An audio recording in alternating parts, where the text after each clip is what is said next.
Hey, hey, hey, hey, let's go! Cause I'm feeling like I'm winning and I'm feeling like I gotta get away. But I know that I don't and I won't ever stop. Cause you know I gotta win every day. See, really wanna pop me. Just know that you will never flop me. And I know that I can be a little cocky. You ain't never gonna stop me. Every time I come a nigga gotta set it, then I gotta go and then I gotta get it, then I gotta blow and then I gotta shut it. Any little thing a nigga think that he be doing, cause it doesn't matter, cause I'm gonna then I'm gonna murder everything and anything about a boom, about a thing. I gotta do a lot of things to make it clearer to a couple niggas that I always win and then I gotta get it again and again and again. And I be doing it to death and now I move a little foul. Nigga better call up rapping. Everybody know my style. Niggas know that I'm the best when it comes to doing this. And I be banging on my chest and I bang in the east and I banging in the west. And I kinda give you more and I will never give you less. You will hear it in the street and you can read it in the press. Do you really wanna know what's next? Let's go. See the way we on it and we all up in a race. And you know we gotta go and try to keep up with the pace. And we struggling to hustle and to set it and to get it. And we always gotta do it, take it to another place. Gotta taste it and I gotta grab it. And I gotta cut all through this traffic just to be at the top of the throne. But I know I gotta have it. Look at me now. Look at me now. Oh. I'm getting paper. Look at me now. Oh, look at me now. Yeah. I'm fresher than a motherfucker.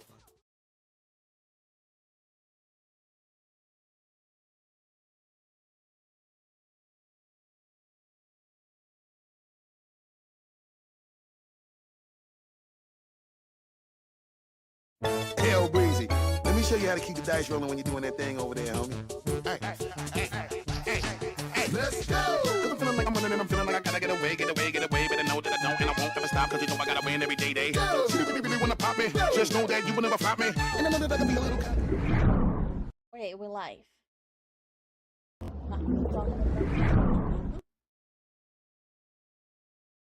And we're live. Squeaky. Squeak, squeak. To W20 your microphone arm stand. True. Hey. Well, already knew this is gonna happen sooner or later. Mm-hmm. And I am all for it. Japanese politician calls Assassin's Creed Shadows culture theft. Also, Victor recommended to look into it and check it out. Okay. Thanks, Victor. I actually had Thank no you, idea Victor. it's happening. Yay, now we know. Yeah.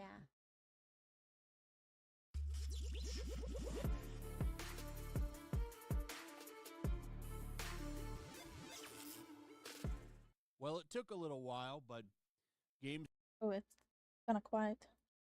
Yeah. media is finally covering what Ubisoft did with that reenactment group's flag over in Japan and how they pretty much lifted that banner. Oh, so Ubisoft apologized for Assassin's Creed Shadows concept art. So they really apologize for it? Okay, but what does that have to do with anything? Straight up and used it in the game. They got busted a while ago, actually, and nobody covered it. Finally, at least as you can see, the latest was 3 days ago. They're finally talking about it. What's interesting is how, unless you push them to talk about this kind of stuff, they're completely ignoring it when it comes to Assassin's Creed Shadows. You have a lot of voices in Japan that are being completely ignored by some of the biggest activists out there. Usually, they're always looking out for the best in. Backlash from Japanese players prompts national politician to investigate cultural theft of Assassin's Creed Shadows. Shit. Yo. Interests of people, right? They're very virtuous. But when it comes to the people in Japan and what they're saying about Assassin's Creed Shadows, including a now politician over in Japan, he's calling the game cultural theft. And none of the games outlets are covering it.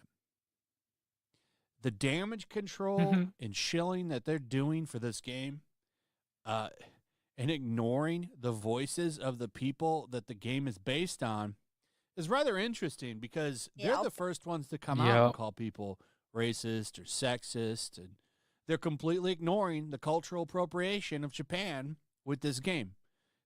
I once heard specific dumbasses say stuff. Well, it cannot be racist since it's against Asians. It's not racist if it's against Asians. Which is wild. Hmm. The wildest shit I've heard. That shit always rubs me the wrong way. It's the stupidest take I've ever heard. It's almost like they don't care really. And we know why they're doing that. Because it's got old Yusuke in it. Everybody Okay. in the world is a Yusuke expert now. They all know the truth. They know more about this guy than they do about anything else in Japanese history. It's funny, really funny.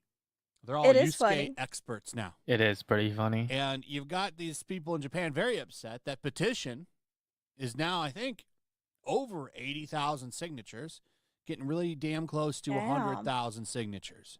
God, And those people are being completely ignored. And I'm just waiting now because this is really heating up over in Japan. My channel has not a huge Japanese audience, but it's grown significantly since I've started covering this game. No one is covering it. No one's talking about it. They're very upset.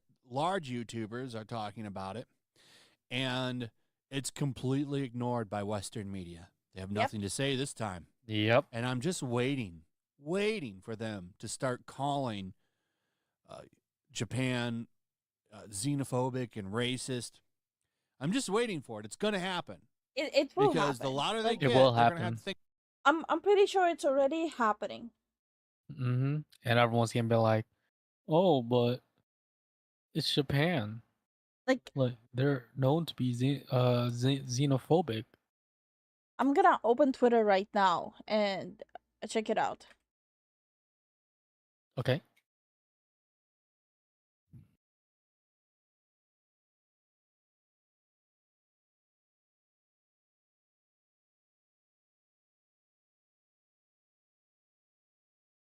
Mm.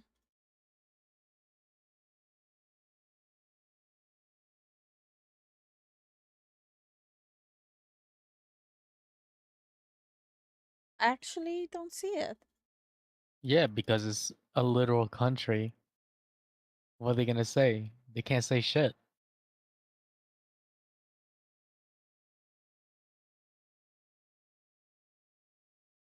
Yeah, there's a lot of videos by like Asians specifically being mad. Mm-hmm.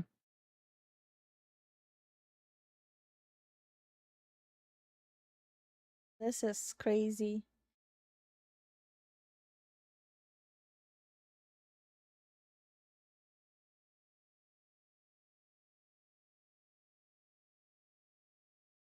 Okay, I really like this tweet. So, this tweet is made by Grums. It basically says, so let me get this straight. Actually, historical figure Yasuke in Assassin's Creed Shadows battles to rap music, walks through villages beating Asians up, uses excessive non-honorable violence, crushing heads of defeated enemies, makes all villagers bow to him inc- incessantly. Words are hard. Has dialogue that paints him as a discount Batman savior of the Japanese. I am justice. Oh boy. Damn. Like, most of the tweets I see is by Grums, actually. Grumps? Like Game Grumps?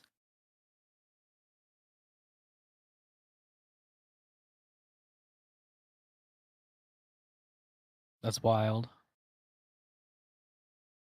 I'm wondering what's happening with the plant in there. Oh, it's your aunt. It scared me so much. Oh, she's outside.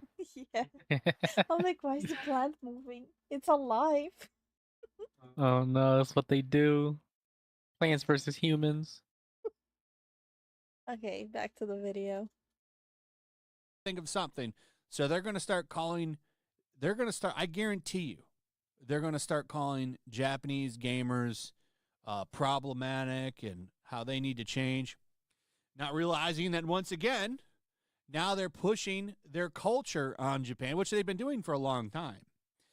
Western hypocrites, these activists, always talk about how Japan needs to change. But notice they don't do that with any other country.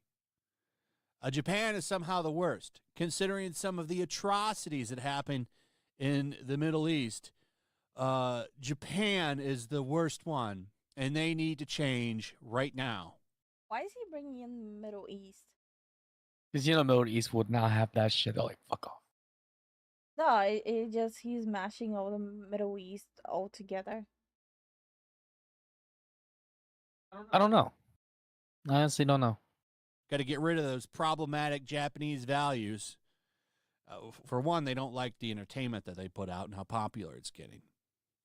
They've been trying to wiggle their way into that country for a long time.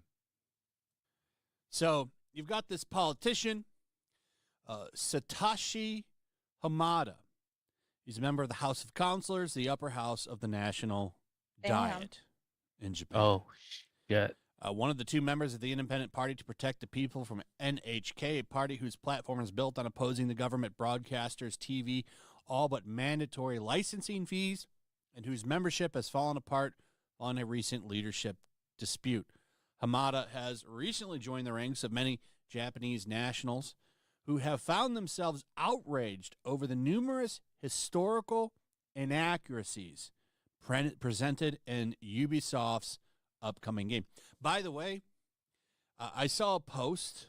I don't mean sitting on the same politician. Oops. Satoshi Hamada, party whose platform is built, has recently joined the ranks of presented in Ubisoft's upcoming game. So I wanted to say I don't think the politicians would actually give a damn if there wasn't such a public outrage. 100%. This is probably like free donut points for them. It's just a chain reaction. Yeah, 100%. I agree with that. By the way, I saw a post. I don't know Mandarin and I don't know Japanese, but this was posted by Packer Girl over on Twitter, and there's allegations out there now that they screwed up and they're using Mandarin symbols in some of the wording on buildings. No. Instead of obviously Japanese. You have to be a specific level of idiot for that. No, bro. Why? They're not the same. Everyone with two eyeballs can see they're not the fucking same. That is wild. Japanese, I don't know what you call it, kanji. I don't know what you call their language in the written form, but they're using Mandarin. Now, I didn't look too much into that, so maybe it's nothing, because I don't know the differences in how they look. But given what's happened so far with this game, I wouldn't be shocked if it was true. Because they've already screwed up, they've screwed up the buildings, they're stealing banners, and now that.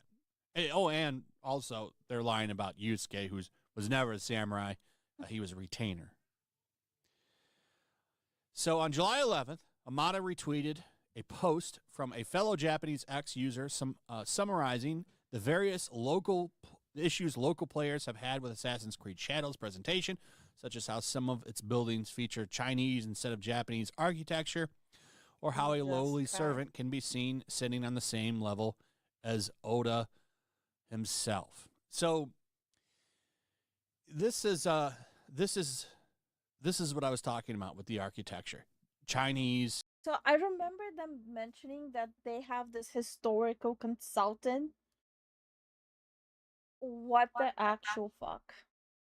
They definitely did not. They definitely didn't have any historical consultant.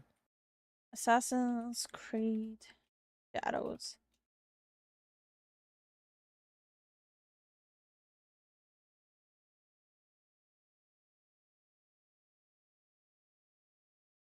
Yeah. The historical consultant. Sachi Schmidt Ori, the history consultant for AC Shadows, was hired in late 2022. Ubisoft had already chosen Yosuke as one of the protagonists before that, and her job was provided expertise on Yosuke. Who the fuck are you? So my problem with that is, okay, so they already chose him before she even joined. What about everything else? Yeah, that doesn't fucking make sense. I feel like they just hired the person just for diversity hiring. So Brooke Davis, the narrative director, joined after they had finalized the setting and time period of the game. Either some original employees left or pre-production was mostly done by a small team led by Dumont.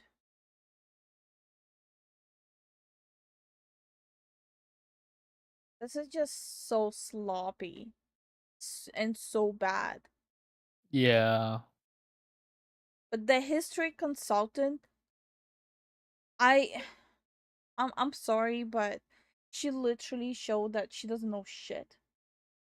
Yeah. If they're like fucking up this bad when they have a literal consultant, then I don't know what the fuck's going on. Architecture instead of Japanese. And, you know, where is this really exposes how useless these DEI consultants are for them to get so much wrong. Because they had a consultant work with them. There I we go. believe it was a Western professor who's into some strange shit. At least the stuff that she researched was pretty gross and disgusting. I don't even want to get into it, but plenty of people have covered that lady. Like, under what rock did they find her? They probably wanted a cheap history consultant and looked on Craigslist. I don't think it's even Craigslist. I think it's just some random person that put up their credentials on LinkedIn, bullshitted her way through everything. Because you don't need to verify anything on LinkedIn. You can just put shit there.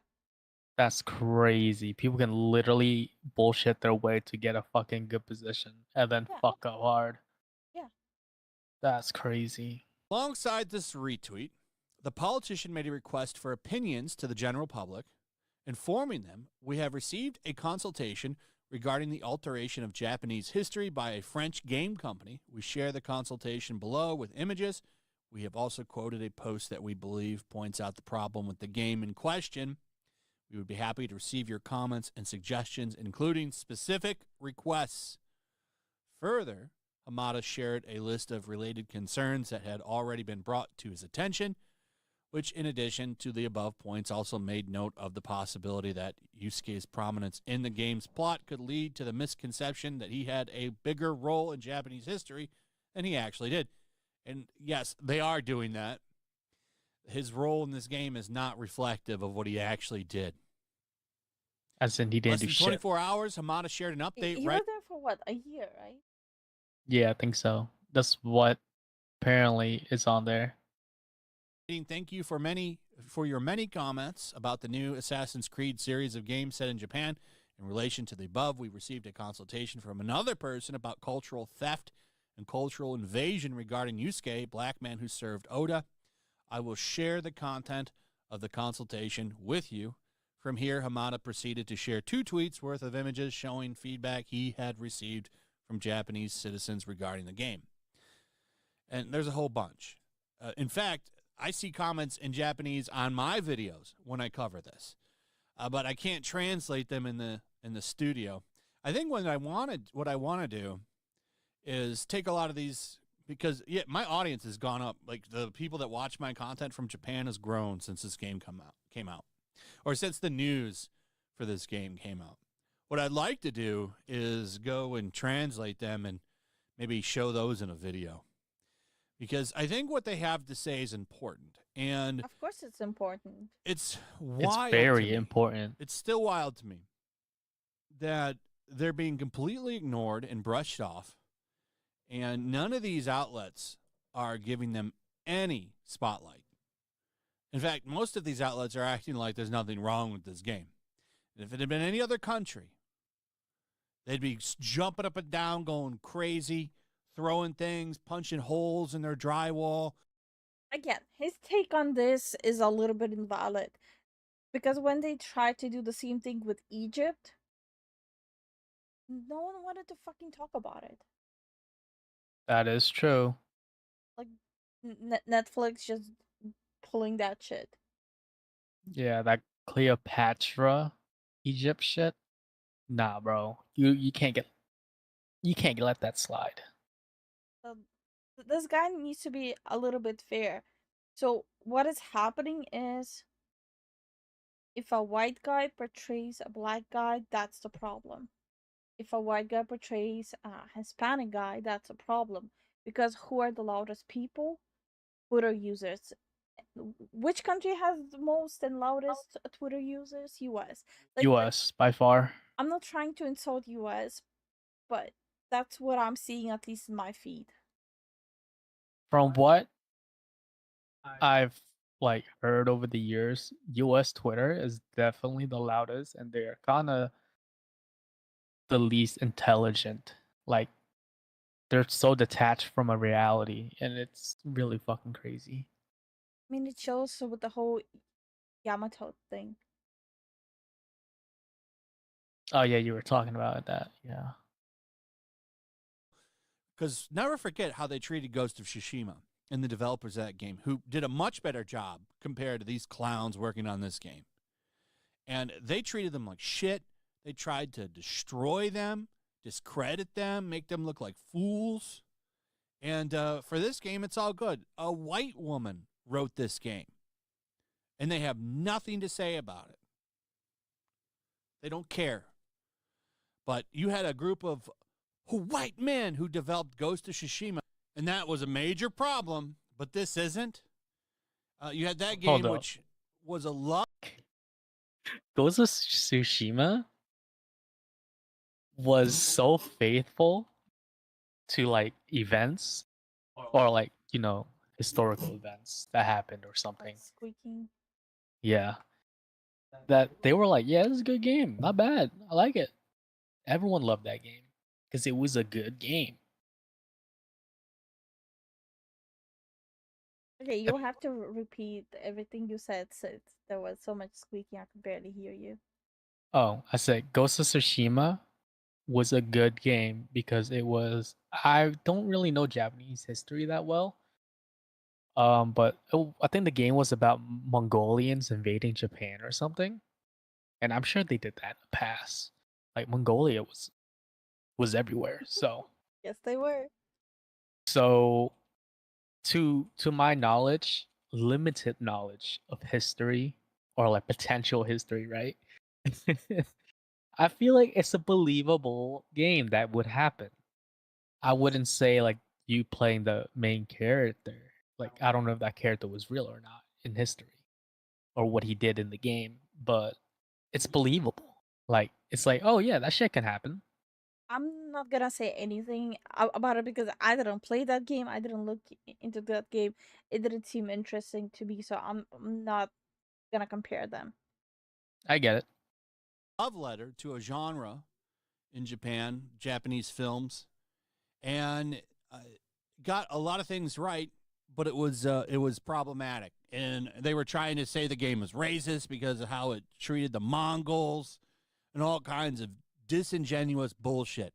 This game gets actual historical facts wrong, architecture wrong, allegations that they're using Mandarin, not a peep, not one word. And they had to be pushed disgusting to cover Can we pause this real that quick? stealing of the banner. I want to talk about the Mongolians thing. They were fucking devious back then. Like, during that time, they were pillaging, raiding, and doing all sorts of stuff. Okay, I'm done. Thing. They didn't give a shit about it. And the only reason they covered it is because YouTubers started covering it, and they were looking stupid for not pushing that story. They should be ashamed of themselves. They're not. What kind of Nope. journalism is this? So just move on to the next thing. Anyway, I love that now you have politicians stepping up. The people aren't being quiet. They started that petition. You've got big YouTubers, Japanese YouTubers talking about it. There's one guy that just put out a video the other day. It's all in Japanese, but there's now, AI subtitles. So I'm going to probably sit down and watch that video next and see what he's got to say, because they should be listened to. For the longest time, games media has been very, very shitty to Japanese games and developers. And no one points it out. Bam. I did not expect the video being that serious. Good video, though. Yeah, it was a good video. I'm very curious about the comment. Activists always hated Japanese. I was able to observe some of those circles when I was in Soul programming discourse. From my experience, they say Japanese is just as racist as the founding fathers. Damn. That's crazy. The Last Samurai movie had more respect for Japan than Assassin's Creed did. That is actually, it's so sad that that's true. It's very sad that that's true. The Last Samurai, Tom Cruise playing a samurai, it still has more respect. Because they weren't bullshitting their way through it. Ubisoft, we speak on behalf of Japan and know more about Japanese culture than anyone else does. Japan, no, you don't. No, you don't. That was a great video. I'm just waiting for Japan to be like, international suing. We on that shit. Like I said, I don't think they will be suing. I think there might be like a prohibition of Ubisoft in Japan, because again, it doesn't seem like Japanese users who want to have anything to do with Ubisoft right now anyways. No, they're done with them.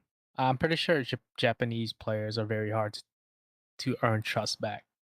Especially if you pull bullshit like this. Yeah, no. Just know the trust is broken.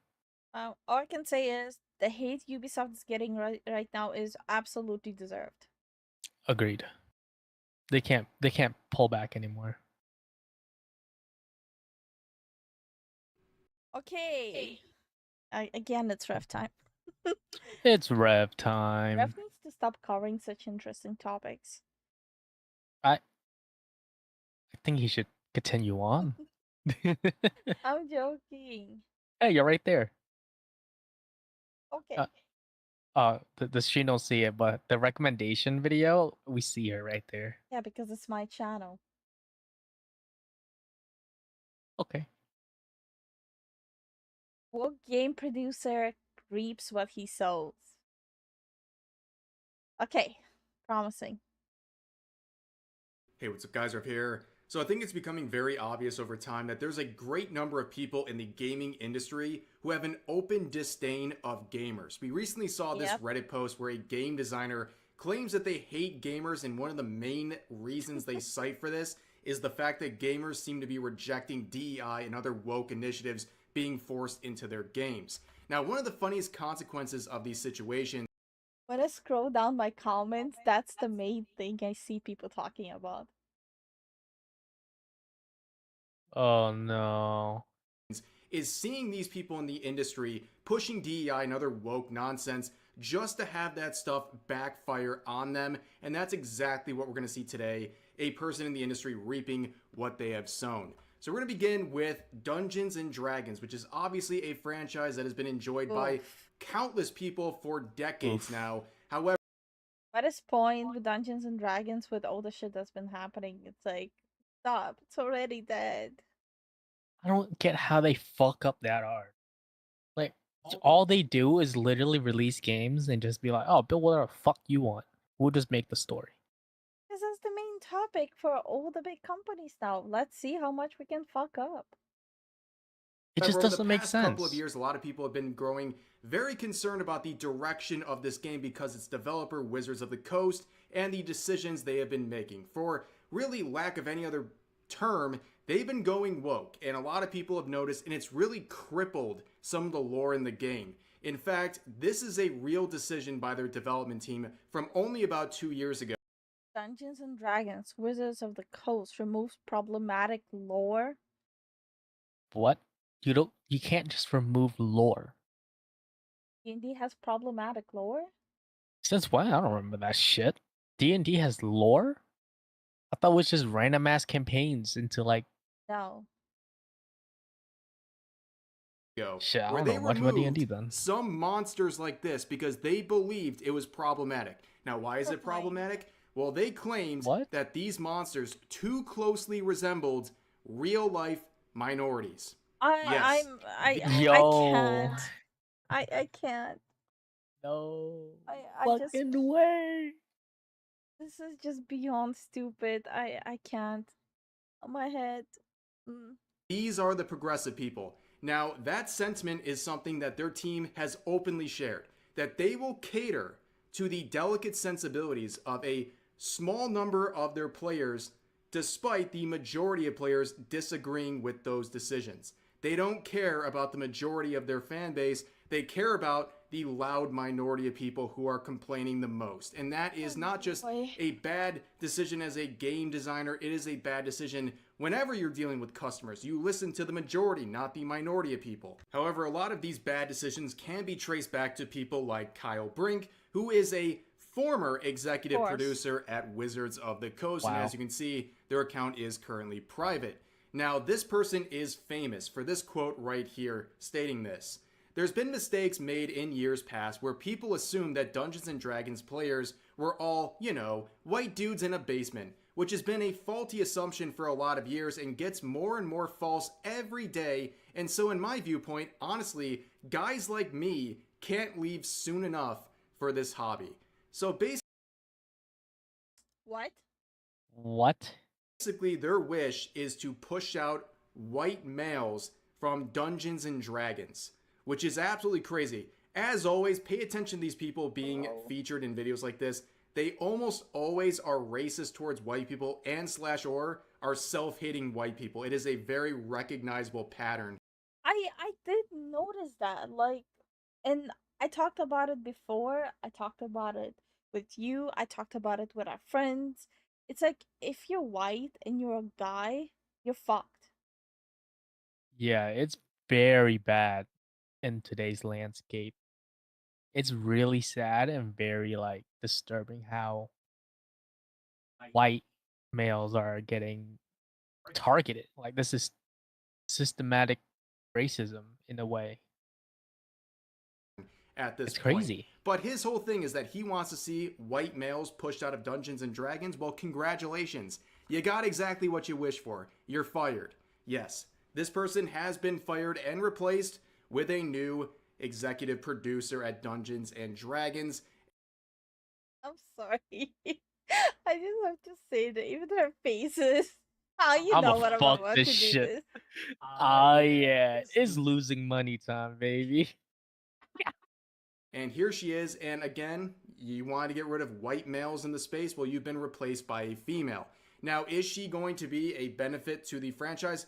I don't know. I haven't looked into her background or her resume, but he got exactly what he wished for. He was pushing all of this nonsense, and it backfired to his own detriment. And speaking of some new hires in the gaming industry, Mary Kenny has landed a new position at CD Projekt Red. Now, for those who don't know, it's over. Oh my god. It was nice knowing CD Projekt Red. She is the former associate narrative director at Insomniac Games who is working on the Marvel's Wolverine game. Now, she is someone we have covered before on this channel. She is someone who definitely likes to inject a lot of woke narratives into not only her job, but the projects that she's working on. And as you can see, she landed a job with CD Projekt Red. I'm going back to tic-tac-toe. Yeah, it's time to go back to chess. Unless the X is too problematic. Or the O. Which is most well known for games like The Witcher as well as Cyberpunk 2077. Oh, I'm dying. So let's learn a little bit more about her, okay? So this headline is not joking right here. She is famous for this quote on DualShockers where she said, "We have to pull every lever we have," referring to the injection of LGBT themes and characters into games. And again, as always with all these things, people aren't mad that there's LGBT characters in games. They're mad when it's clear that this is something to check boxes or to push some kind of an agenda. That is very clear when people say things like we have to pull every lever we have. We have to use every resource we have to inject more characters like that into games. It seems like it's a very obvious point of agenda. And she's also someone, as referred to earlier, who was the former narrative director on Wolverine. And I found it very interesting that a few weeks ago, she completely wiped her bio. She removed any mention of the Wolverine game. She also removed her pronouns and all those things. And people thought maybe this was a step in the right direction. However, we probably now know it's because she was getting ready to be hired at CD Projekt Red. And like I said earlier, we have talked about this individual before. She has also reposted and supported narratives from other members of the industry who claimed that you can't be racist against white people. Again, this It's the same thing as I said in the Assassin's Creed video and stuff. It's like it's the same thing. It's like they pick and choose against what the racism is.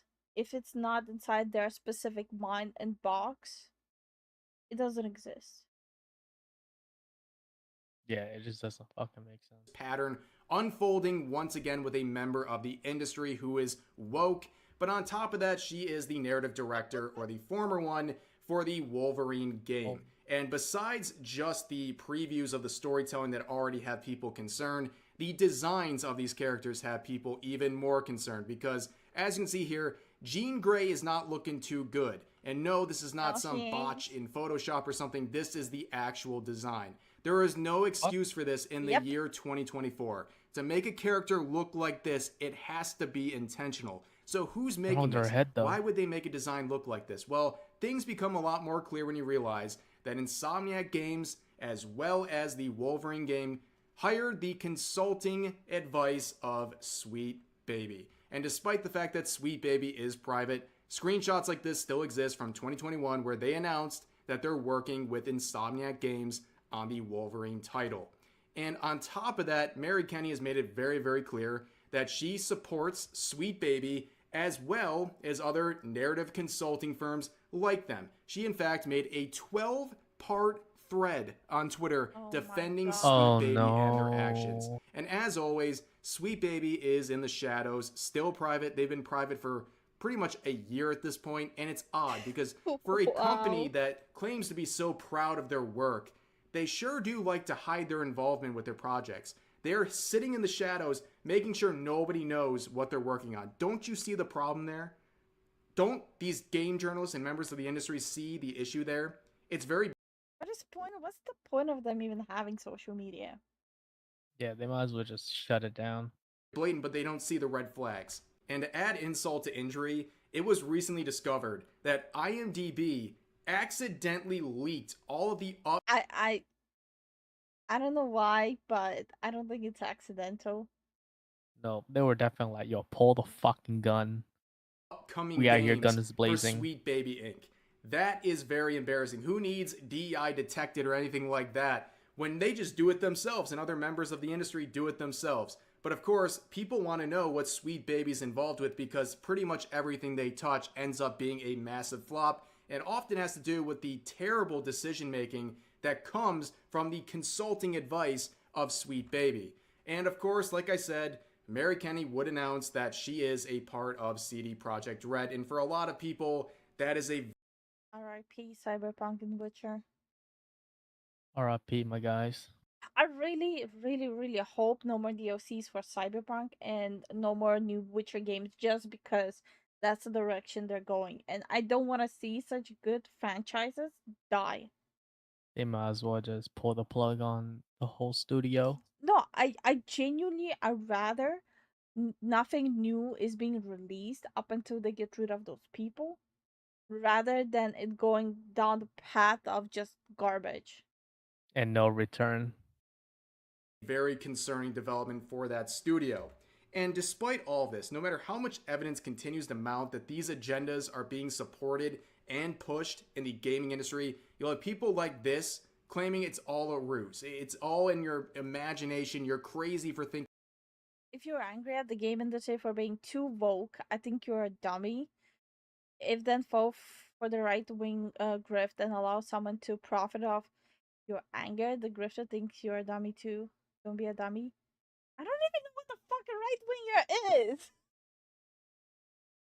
But I know when there's a pile of dookie in front of me. Yeah, this is kind of stupid. It's not even being about right wing shit. It's not even political. At this point, you just make shit games. I don't know what it means. Like right wing as in like Republican. I don't know what the Republicans in US even stand for. I'm not American. Guns, freedom, and they're saying that liberals are making America worse, which is the liberal is democratic is left wing.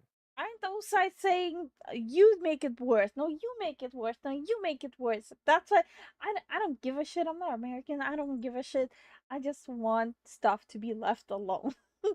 Honestly, both of them, they're not really the best. They have good points in both I sides, don't know but any of them, and don't care about their points. okay, let's move on then.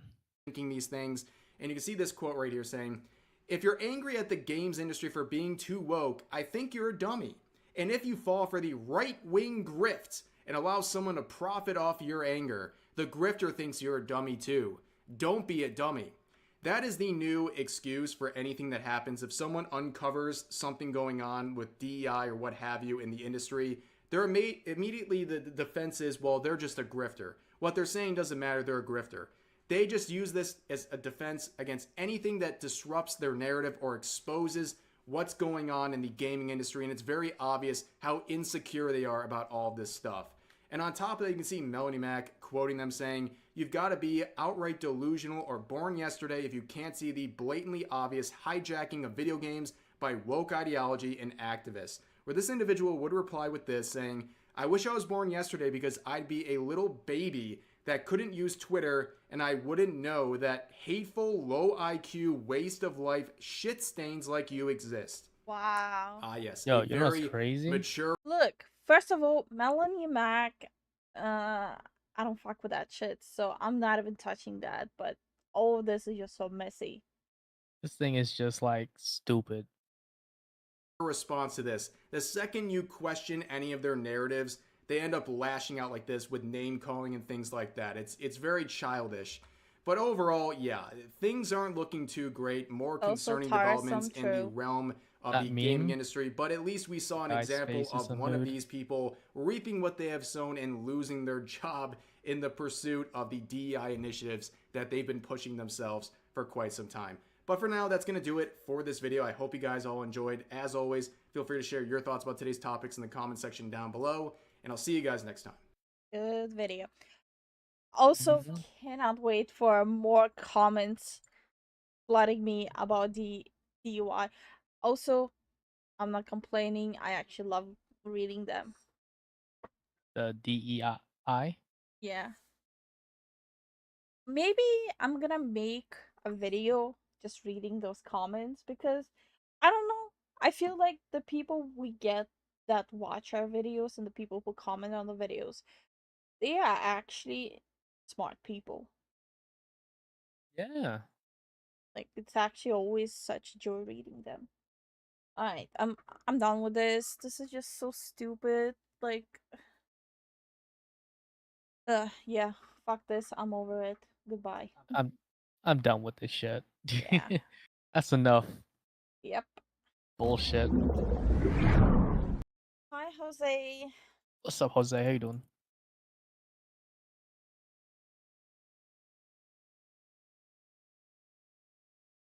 But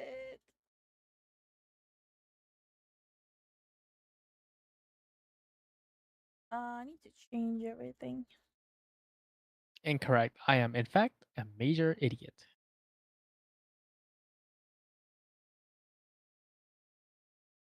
Felt that.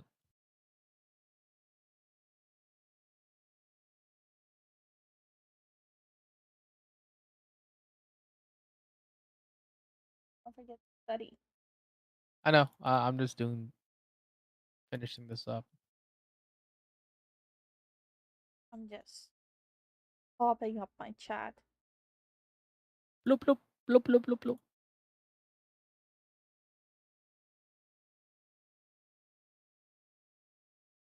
I need one more monitor. I don't know Honestly, where I put it, but it definitely feels like I need another one. it's somewhere. Okay, I wanted to watch the AT&T shit.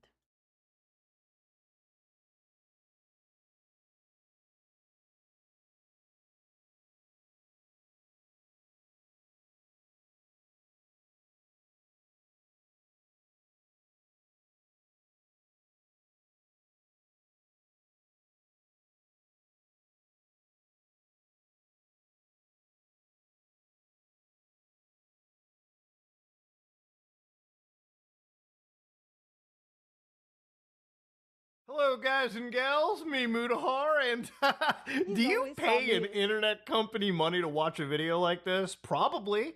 If you're in the United States, which is where the majority of my viewer base is, you probably have one or the other two or three devils that exist in your country. One of the actual evil companies that exist, telecom companies, all of them I put in the evil bin, is AT&T, okay? You probably have an AT&T subscription, some of y'all out there.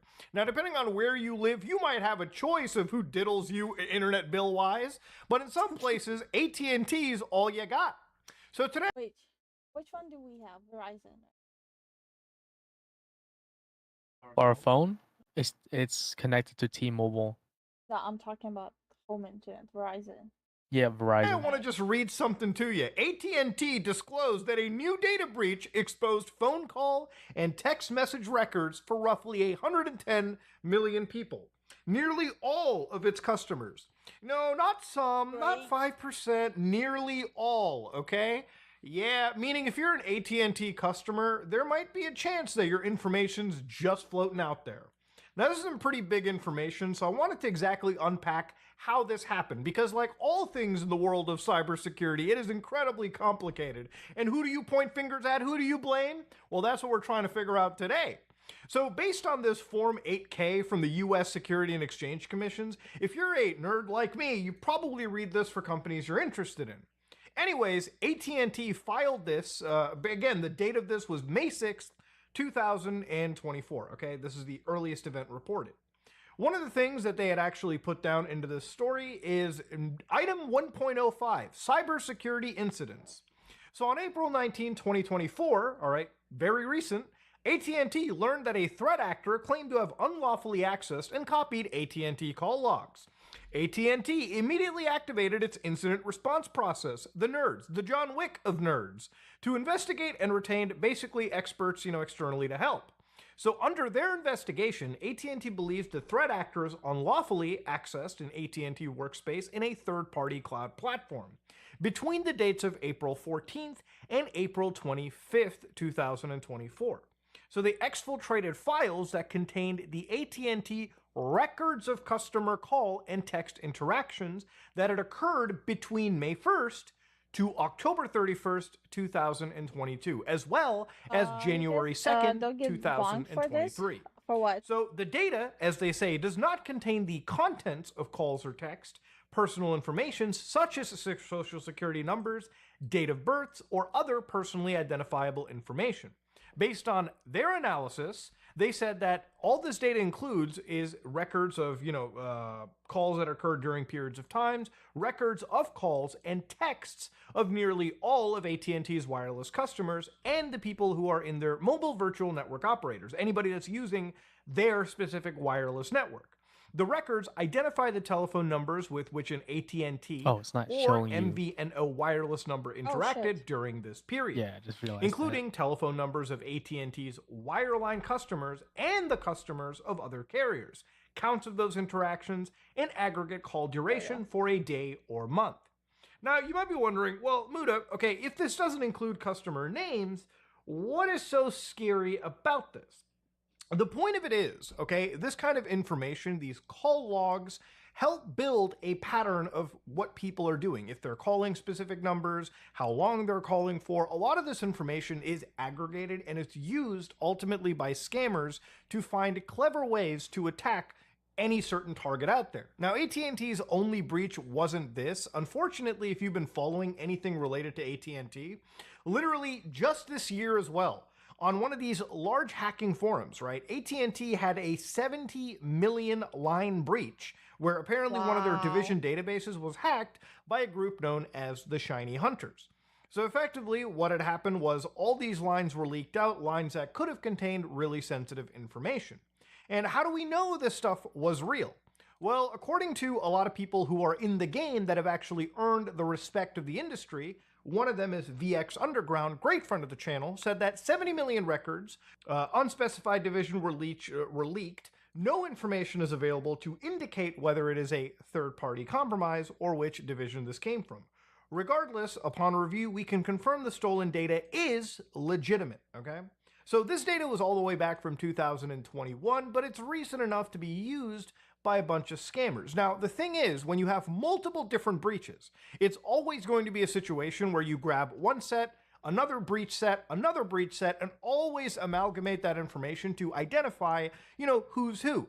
So if in one breach, like right now, all you have are numbers interacting with other numbers. Now, let's say you have a breach where you can identify which number belonged to which name, then it's simply a matter of plugging, information around and figuring out who those unidentified numbers from the most recent breach actually really are, if that makes proper sense. Now, the thing is, obviously, even back 3 months ago when this was being talked about, AT&T, literally, people were wondering what you're supposed to do. And I think the best advice is right here. For instance, change all of your passwords for everything, okay? Chances are, a lot of people, unfortunately, use the same password or even a variation across multiple websites.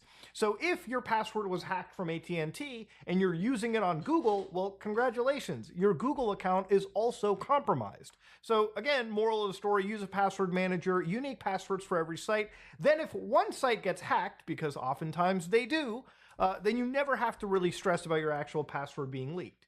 Now, of course, you've got two-factor authentication, and you want to use the app-based one, not the text message-based one or the email-based one. Use something that is app-signed. That's pretty much how it works. That's the one I use. And of course, freeze credit reporting, because here's the thing. When your identity is out there on the internet, bad people can use it for bad reasons, and it's always best to call these credit monitoring companies up and make sure that, things are frozen, things are being processed and analyzed before something bad really happens. Then you have a lot of headache to worry about. Now, here's my problem with stuff like AT&T. I consider AT&T and anyone that operates the internet, the telephone services that we use every single day of our lives to be basically critical infrastructure. And I honestly believe that when it comes to these companies, they are very much responsible, more so than the average company, for making sure your information and data is safe. The problem is, with all of the breaches that have happened, even if information in this one breach, like I said, isn't identifiable, just by itself, it can be combined with other breaches and used against the average customer. And it appears that nearly all of the information from a certain time period was out there. And I'm pretty sure all of those users were actively using their cellular devices to call or make text. So there is a log of interactions that have just basically been leaked and is being parsed through by the entire internet world. So according to an AT&T spokesperson, they said that they confirmed the incident arose when the telco's Snowflake environment was accessed by cyber criminals, okay? Now, Snowflake is something that you might not know of, but if you're a big company that works in data analytics and you need a service, that's who they are. So Snowflake, to show you who they really are, this company, they're an AI data cloud, okay? They're an American cloud company that their job is basically to offer cloud-based data storage and analytic services. So you go to the site over here, and their entire job is effectively to help identify, understand data, process it, and basically serve the role for big companies, right? So according to Snowflake, their company is basically powered by an advanced data platform provided as a self-managed service. So Snowflake enables data storage, processing, analytic solutions that are faster, easier to use, and far more flexible than traditional offerings. I guess what Snowflake didn't provide to tell people is that they have been susceptible to one of the largest breaches in computer history, okay, in cybersecurity history in general. So from this one post on the Stack, June 1st, it was actually worth reading that what they had said was Snowflake warned its customers, and by the way, Snowflake, from what I understand, the allegations are around 120 customers were affected. But for Snowflake, a customer is not somebody like you and I. The customer is AT&T. The customer are, other sites like Ticketmaster, for instance. So their customers inadvertently have their own customers that range in the hundreds of millions of users at the time. So for these big companies, the actual Achilles heel for them was relying on this one third-party service that they had shared data around for their own company's sake, right? So what they had said in this write-up for the Stack, Snowflake warned customers to check for malicious traffic from an end user identifying itself as R-word flake, okay? I'm sure you can imagine what that word is, and admitted that it has been seen as potentially unauthorized access to certain customer accounts. Now, at this moment in time, people were a little freaked out, and this hack on Snowflake, or attacking the accounts for Snowflake, led to other large breaches. Now, you might know this company known as Ticketmaster, right? You go basically over here, you find somebody you're interested in, like, shit, let me listen to some Sum 41, boys. Click on that. Let me find some tickets in Victoria, British Columbia. And last thing but not least, you click on any of these blue boxes, you hit one of these items, and boom, you buy a ticket for $610, right? Now, usually bots probably buy up all the lion's share of tickets beforehand, but yeah, that's a whole different story. Now, Ticketmaster, aside from being an employer for Terry Davis, there's some Temple OS lore right there, they were actually attacked in a data security incident too. So what they said was they discovered unauthorized activity on an isolated cloud database. It was their Snowflake account, okay? You see the similarities here? So what they said was all of your accounts remain completely secure. But underneath their investigation, they said that the database that was hacked contained limited personal information of some customers who bought tickets to events in North America, basically the United States, Canada, and or Mexico. That may include emails, phone numbers, thankfully encrypted credit card information, which the credit card companies would require, not so much these guys out of their own kindness, as well as some other personal information provided to them, okay? So basically, what Ticketmaster had said was, yeah, they got hacked. And if you looked on the internet for a lot of these hack websites, it was this one group, the Shiny Hunters, once again, releasing the Live Nation Ticketmaster information. So they were selling all of this information, 1.3 terabytes of, for $500,000 US dollars, okay? Now you might be wondering, who would pay $500,000 for that kind of information? Well, it would be somebody interested in having access to 560 million customers' full details. So having your name, your address, email, and phone, that can be very lucrative for people that are scammers. If you have personal information on 560 million people, that means every single one of your cold calling scam attempts become that much more successful when you can actually personalize your scam for somebody that you actually know is behind the number that you are actually calling. Okay, that's just one example out there, right? So how did this hack actually occur? Did some hacker break into Snowflake and absolutely violate them and inadvertently violate all of their, customers as well too? If that was the case, the hack would be a lot bigger than we know right now.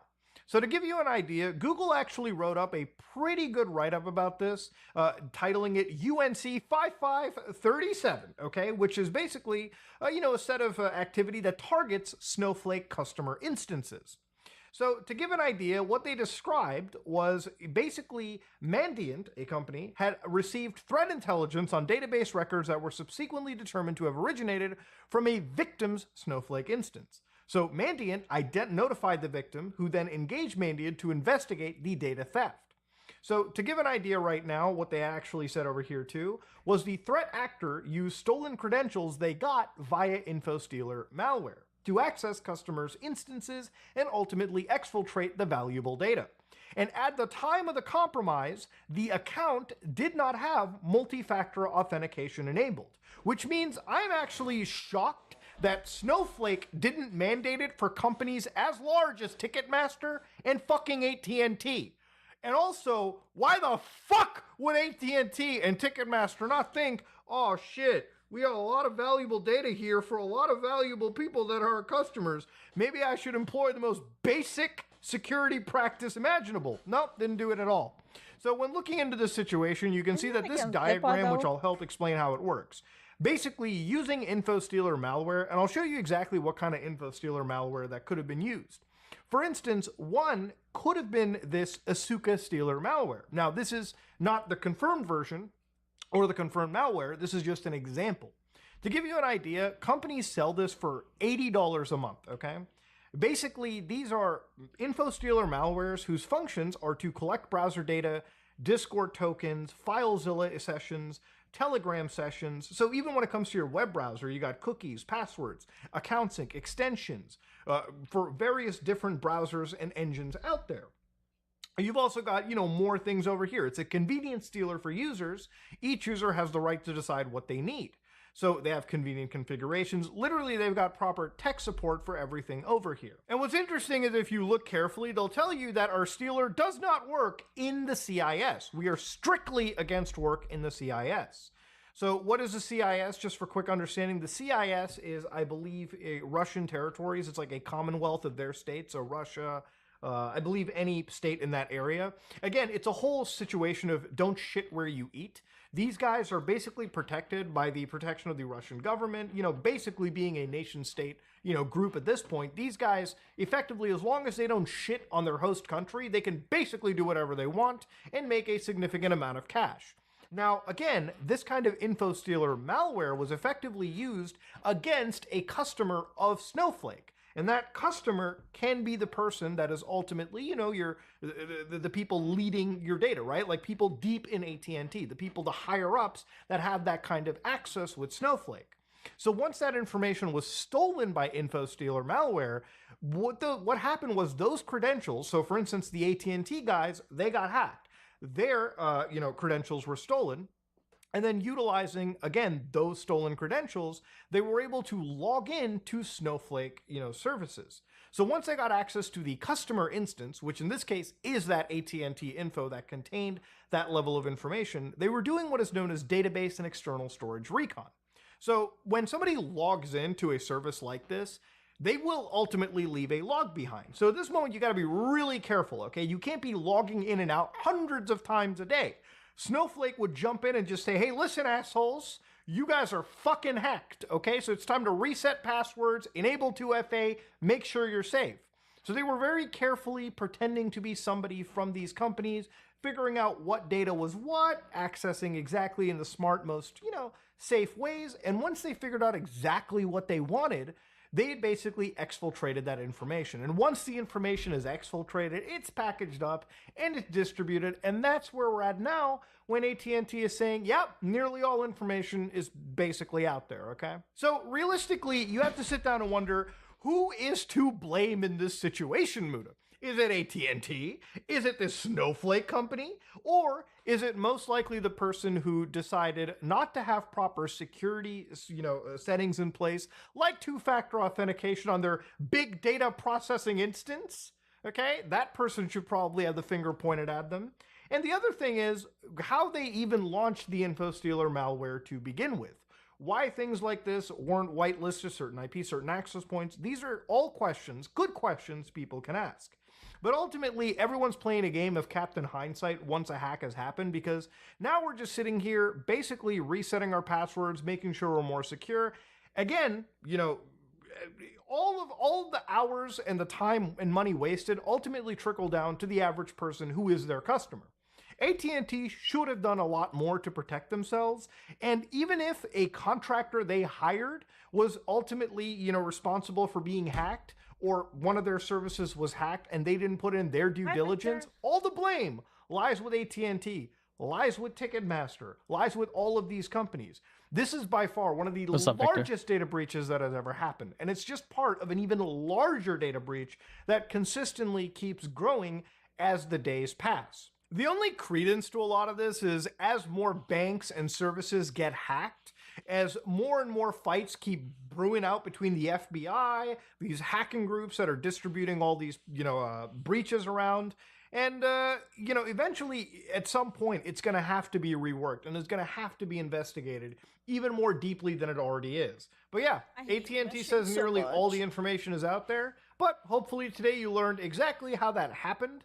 And, even if not all of your information is out there in this one breach, the scary thing that you have to worry about is all this information being combined and used against you. Meshing? Look, the scam calls that people end up getting every single day, I know you know it, I know it, everyone knows it. A lot of this stuff is happening, and a lot of this is getting really good these days. Not just because AI is assisting with faking the social engineering sometimes for people, but it also comes out with the fact that once you have more granular information, hitting somebody in general, with the scam becomes a lot easier. But identity theft is also a concern. A whole bunch of concerns arise. So yeah, just be careful and just understand that even without you trying, you could absolutely do your level best every fucking day. But a company like AT&T just has that one point of failure, that one human being, and the whole house of cards keeps crumbling down. But yeah, if you like what you saw, please like, comment, and subscribe. Dislike it if you dislike it. I am out. Man, I didn't even make a dent in my McDonald's soda. Look at this. I didn't even make a dent in it. I've been sipping it for 2 hours. It looks like I drank it once. Same chat. It looks like I have a dad stash. It's chat's fault. It's always chat's fault. That's my motto. Like I have a dad stash. Honestly, true. Fabulous dad stash. So it literally looks like my dad's. No, he doesn't have a mustache. Last time on video call, he had it shaved. No. Was that just blind? No, it's gray now. Oh. Okay.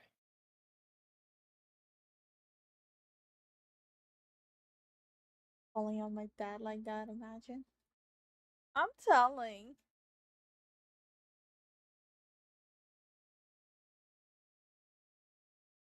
Yo, you can literally see I'm a fan of Lazy Masquerade. So many things watched. Okay, bottom lip. You see, like, when you have the default one, right? And you wanna deform the default one, it looks all jagged, like the line gets all fucked. Today's video is sponsored by But when you Stamps.com. wanna do that with one, I know from personal already, experience like, how meshed. time-consuming shipping can be. See, the line doesn't After get sending jagged. out some lazy plushies to my biggest supporters, I've come to realize it can be a long and costly process. Stamps.com understands that. For the past 25 years, they've helped over 1 million businesses like yours save time, money, and stress. That's why the manual meshing Stamps.com on lets you print your own stuff postage like and shipping labels in eyeline seconds from wherever you do business. All you need is a mouth. computer and a printer. They Basically, even send you a free anything where scale, you need so to you'll have everything you maintain need that to get straight line. started. And if you need a package pickup, you can easily schedule one through the Stamps.com dashboard. Running a business isn't cheap, so my favorite thing about using Stamps.com are the huge carrier discounts. If anyone knows We're talking up how to 84% off UPS and make so USPS you can rates. throw it at him Plus, as well, Stamps.com automatically tells I'm you open your to cheapest and suggestions. fastest shipping options, so you know you're always getting the best deal. Stamps.com gets you access to the USPS and UPS services As you long as need it's from not, your computer, dual anytime, PC day or night, set without the up need to visit stream the with post capture office. cards and stuff. And if you sell products We really online, don't have the space Stamps.com for that. seamlessly connects with every major marketplace and shopping cart. Sign up at Stamps.com/Lazy Masquerade for a special offer that includes a 4-week trial, plus free postage and a free digital scale. No long-term commitments or contracts, just hassle-free postage on demand. That's Stamps.com/Lazy Masquerade, or click the link in my description and set your business up for success today. Like, I know my meshing is not the best, but you know, I do what I The can. late 2000s, a time where everyone found themselves delving into the creepy side of YouTube, sometimes accidentally, oftentimes intentionally. An era where cursed videos and images reigned supreme, the more ominous and unexplained, the better. I feel fantastic. There is nothing. Shay St. John. And this. Though not as well known as some other eerie artifacts from that period, there's a good chance you recognize it. The White House skiff. Or GIF if you're a sociopath. So cursed. It appeared in a plethora of online spaces back in the day. In creepypastas and YTPs, on social media platforms and image boards, and shared around between friends as a sort of dark joke. Though, undoubtedly, it's most strongly associated with one piece of content in particular. A video uploaded to YouTube on November 29th, 2008. Why You Never Became a Dancer. Since then, the videos acquired nearly 4 million views and earned this unsettling clip a place in the internet's dark hall of fame. And yet, despite being so recognizable, the identity of the woman who appears in the White House GIF remained a mystery for years. In order to finally identify her, an internet-wide search was conducted by people across the globe, all of them searching for the source image used to create the GIF, much like how people are searching for the original Jeff the Killer picture today. But unlike old Jeffy Boy, the unedited photo behind the White House GIF has since been uncovered, and the truth behind it turned out to be much darker than anyone anticipated. Huh. But to explain why, we'll No, need some but like the backstory. identity behind the woman of Jeff the Killer was identified too. It was this Japanese guy who was dating this heavier girl from Japan, and he was literally just using her to shame her publicly.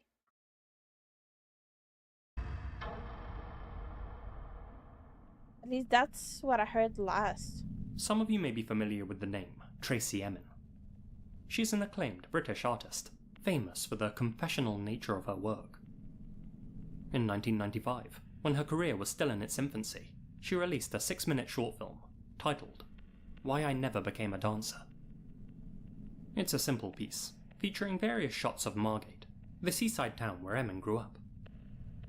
Over these home movie-esque images, Emin tells the harrowing story of her youth, about how she left school at the age of 13 and began having frequent relations with much older men, something which didn't seem wrong to her at the time.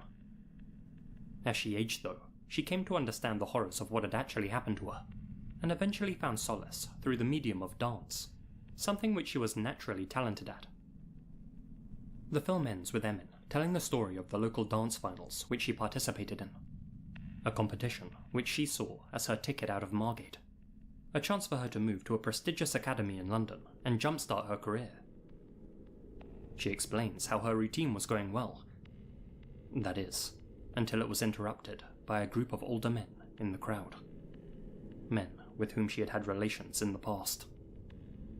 They repeatedly yelled, "Ooh," from the stands, ruining her big opportunity and prompting her to run from the auditorium in embarrassment. The film concludes with Emin saying, "Shane, Eddie, Tony, Doug, Richard, this one's for you," before cutting to a clip of her dancing to Sylvester's You Make Me Feel. It was an act of defiance, but not everyone saw it that way. Amongst them, the members of White House.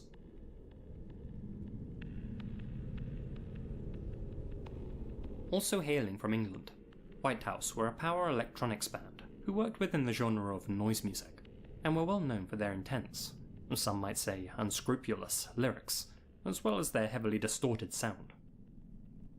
White House had taken notice of Emin's short film, and, 8 years later, made a response track. A song titled, Why You Never Became a Dancer.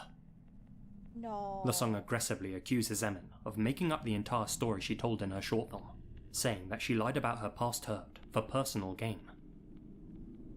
It's unclear why White House was so certain that Emin was lying, though the group's stance on the issue may have changed in recent years, given that they've asked certain websites to remove the song's lyrics from their archives, and seem to have taken the song down from their own official platforms. But that doesn't mean that the song's inaccessible. If you type Why You Never Became a Dancer into YouTube right now, you'll be met with this fan-made music video, posted by user Acid Blood Infusion, in which the titular track plays over the White House GIF, a looped animation of a woman whose face has been heavily distorted. Her eyes and mouth move in an unnerving manner, and the image just feels off in a way that's hard to articulate.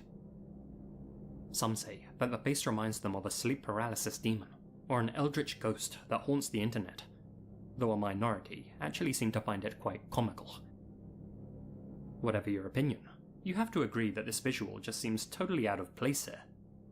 I mean, this isn't the face of Tracy Emin, nor of anyone affiliated with the band White House, and the animation seemingly has nothing to do with the song or its lyrics. That incongruity made the GIF all the more mysterious and memorable. But it also left people scratching their heads and prompted them to ask some questions. Firstly, why had the uploader specifically selected this GIF as the background for the video?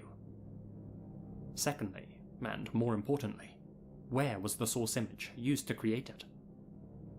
An original must exist somewhere online after all, and many were curious what this woman actually looked like in real life. Well, let's clear the GIF up a little bit and work backwards from there. That's better. Now, since the woman's face has an unreal, almost ghost-like quality to it, some people speculated that the GIF had been created from scratch. But to be clear, that's not the case. This animation had been made using a real photo as its basis, one which had been processed through some rudimentary program. Throughout the mid-2000s, internet users were beginning to experiment with image manipulation software, which at the time could be used to create visuals like this. The original deepfakes, though perhaps shallow fakes is more accurate. As you can see, the results often gave their subjects an uncanny aesthetic, similar to that of the White House lady. Her GIF must have been made using one of these programs, one that was available in late 2008. Well, there aren't many contenders, and Twitter user Aeroburger recently made a post suggesting that it was probably Crazy Talk, a piece of software that dates back to December 2003, and which could turn photos into talking avatars. By today's standards, quite primitive, but it was a fun novelty for many when times were simpler. The 2003 version of Crazy Talk only came with lip-syncing features, but later versions included more dynamic head motion capabilities. Here's an example from June 2009, uploaded to YouTube 5 months after the White House GIF first appeared online. If we look at them side by side, the janky movements, eye blinks, mouth movements and head motion all seem to match up nicely. Though it's not yet clear whether this exact version of Crazy Talk was available in November 2008, I think we can say that Aeroburger is definitely onto something here. Since the White House GIF was confirmed to have been made using a real photo, web sleuths turned their attention to tracking down the source image. Other day trading, yeah. People had long been questioning the woman's true identity, Hello, with how the you prevailing doing? theory being that she was of Native American descent. Her features, and especially this headdress, seemed to suggest that was the case. With that in mind, didn't even internet notice the detectives headdress. scoured through old US TV shows, newspaper articles, and high school yearbooks, hoping to catch a glimpse of someone who bore a resemblance to the White House woman. But no dice. Reverse image searches turned up nothing. Foraging through old black and white media proved fruitless. For more than a decade, people dove into the darkest corners of the internet, looking for evidence of this woman's existence, and time again, came up empty-handed. And the reason for that was simple. Man? They What? were looking in the wrong places, and in the wrong language. As well as Crazy Talk, there was potentially another program that may have processed the GIF. In 2007, a Japanese company called Motion Portrait Limited began pioneering facial animation technology for the masses. In the years that followed, they released a series of photo manipulation apps like Zombie Booth and Hige Booth, many of which garnered tens of millions of downloads. Oh god, that's so And their first crazy. app just so happened to be released around the same time that Acid uploaded this video. Could have been a coincidence, but the prospect of the GIF being Japanese in origin got people looking further afield for clues. One of those people was Reddit user Lane Campbell, 77. On June 15th of this year, Lane stumbled upon the Suburo, a Japanese website revolving around urban legends and online mysteries. There, they found a blog post made by the site's owner. "There are many spooky gifs on the net," wrote the Suburo, "and among them is this. It's a gif of a girl with a round face, moving her head while smiling. Some movements are unnatural, and I feel uneasy just looking at it. This image seems to be popular mainly overseas, but in Japan, it's often posted on scary image threads. You may have seen it before. I was curious about the details of this image, so I looked it up, but even after attempting an image search, I couldn't find much. I've checked other comments too, but unfortunately, I haven't been able to find any further information." The Suburo continued searching the internet in hopes of finding the original image, when, one day, a random Twitter follower sent them this picture.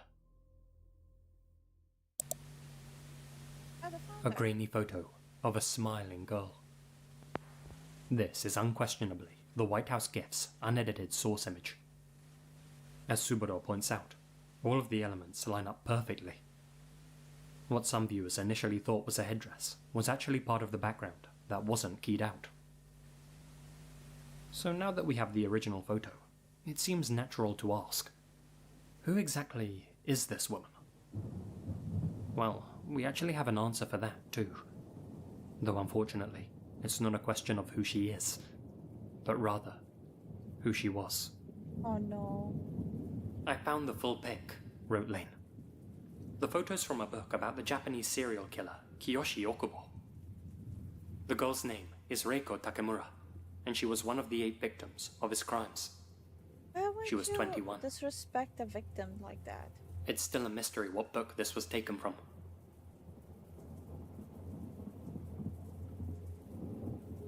As it turns out, the girl we've all been searching for, Reiko Takemura, wasn't a TV personality or an interviewee from a news broadcast.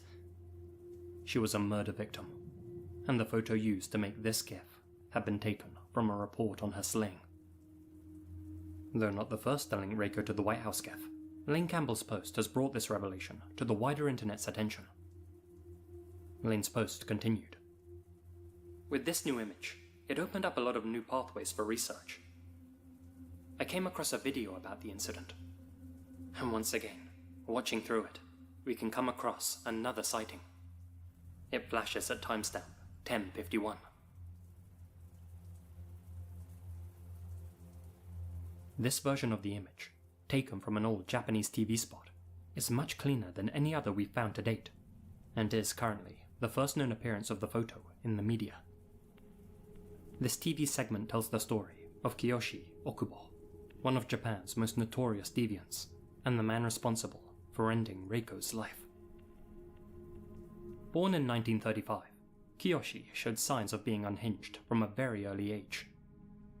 He was relentlessly teased at school for his Western appearance, the result of him being a quarter Russian, and would often take his frustrations out on his female classmates, saying and doing extremely inappropriate things to them. Those who knew his family half joked that Kiyoshi was, quote, the son of Kodaira, an infamous serial slayer from Tokyo. Those comments would turn out to be eerily prophetic. As Kiyoshi got older, his behavior became more and more demented. He was in and out of prison for much of his young adulthood, with convictions for blackmail and with one incident landing him a 4.5-year sentence. He was paroled from prison on March 2nd, 1971, and, almost immediately upon his release, bought himself a high-end Mazda Familia Rotary Coupe M10A. Whilst locked up behind bars, Kiyoshi had been stewing in his resentment for society, and he had decided to take out his frustrations on his home prefecture of Gunma. His new car was to play a big role in his twisted plan. Between March 31st and May 10th of that year, Kiyoshi donned a beret and Russian-style outwear and drove around the exits of Gunma's busiest stations, calling out to women from his luxury vehicle, pretending to be a successful painter who had just returned home from France. "I have a workshop in the area," he would tell them. "I want you to model for me." With that offer, he'd motion for them to get into his car with a "s'il vous plaît." Over the course of those 41 days, he accosted at least 127 women. Around 30 of them got inside his car. More than a dozen of them were, and 8 of them were slain. They were Miyako Suda, 17, a student; Mieko Oikawa, 17, a waitress; Chieko Ida, 19, a government employee; Seiko Kawabata, 17, a student; Akemi Sato, 17, a student; Kazuyo Kawaho, 18, a telephone operator; Naoko Takahashi, 21, a housemaid; and, of course, Reiko Takemura, 21, a company employee from Fujioka City. Kiyoshi later described Reiko's final evening to detectives. I asked Reiko to be a model for my paintings, led her in my car, and drove her to Isesaki. We talked about coffee shops, Western literature, and mountaineering.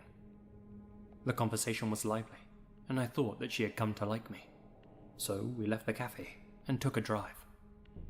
I tried to take her to a motel, but she refused, saying, "Do I look like that kind of girl?" Later, along a forest road, I tried forcing myself upon her, but she slapped me and said, "Stop, my father's a policeman." She tried to run. I stopped her, and strangled her. Unfortunately for Reiko, she had uttered the word that Kiyoshi hated to hear more than any other. A word which turned him into a feral creature. Police. In interviews with Kiyoshi, he later admitted to investigators that Reiko and the 7 other victims he killed had all used that word to try and scare him off, and that's why he chose to end their lives specifically. Reiko had lied about her father being in law enforcement in a bid to save her own life, but in a cruel twist of fate, it ended up having the opposite effect. I was stupid not to see through her lie, Kiyoshi later said.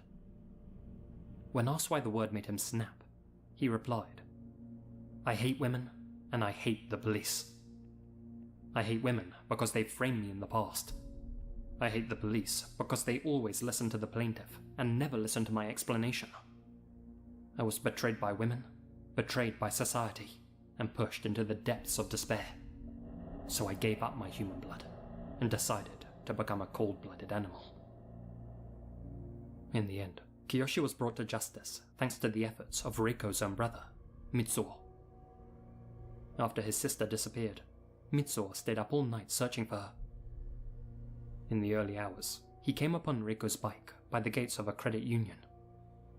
But rather than run up to inspect it, he instead held back and simply observed it from a distance.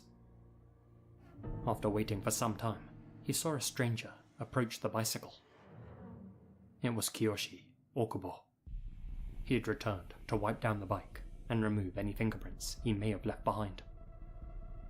Mitsuo cautiously stepped out from the shadows and simply asked, "Was it you?" Startled, Kiyoshi replied, "Oh, no. It's a nice bike. I was just wondering what it's doing in a place like this." Kiyoshi smiled awkwardly and then ran to his vehicle and drove off. Unbeknownst to Mitsuo, Kiyoshi would go on to take the life of another girl that very same day. But unbeknownst to Kiyoshi, Mitsuo had just taken note of his license plate. Even with his plates and a description of his face, investigators still couldn't locate Kiyoshi. As such, Mitsuo took matters into his own hands and set up a private search party consisting of friends, family members, and employees from his own company.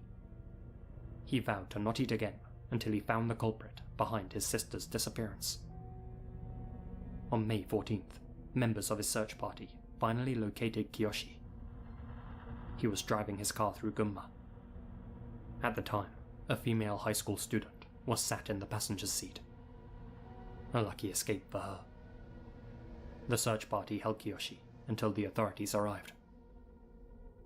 At the station, Kiyoshi gave a full confession and eventually led detectives to where he had buried Reiko, in the shadow of Mount Miyogi. The authorities had him draw up a map of where to find the other 7 victims. They were worried that a mob would butcher him if he appeared there in person again.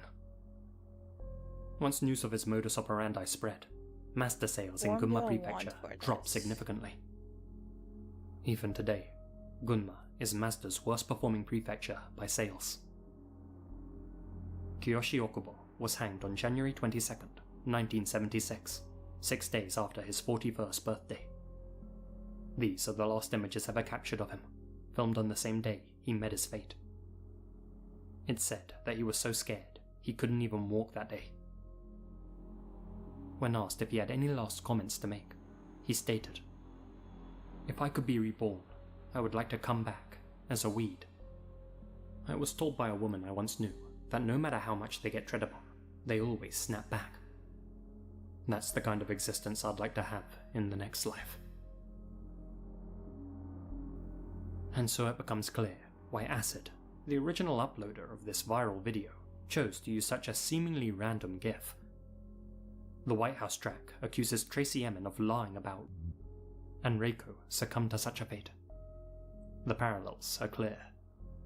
Whether this was some form of commentary, a joke in poor taste, or a genuine coincidence is anyone's guess. Regardless, Kiyoshi Okubo's story was heavily publicized in Japan, which begs the question, why did it take so long to uncover the source image behind the White House GIF? Well, as is often the case with these Japanese stories, images of the victims are hard to come by. Due to strict privacy laws, most news articles in the country keep their faces and even their names secret.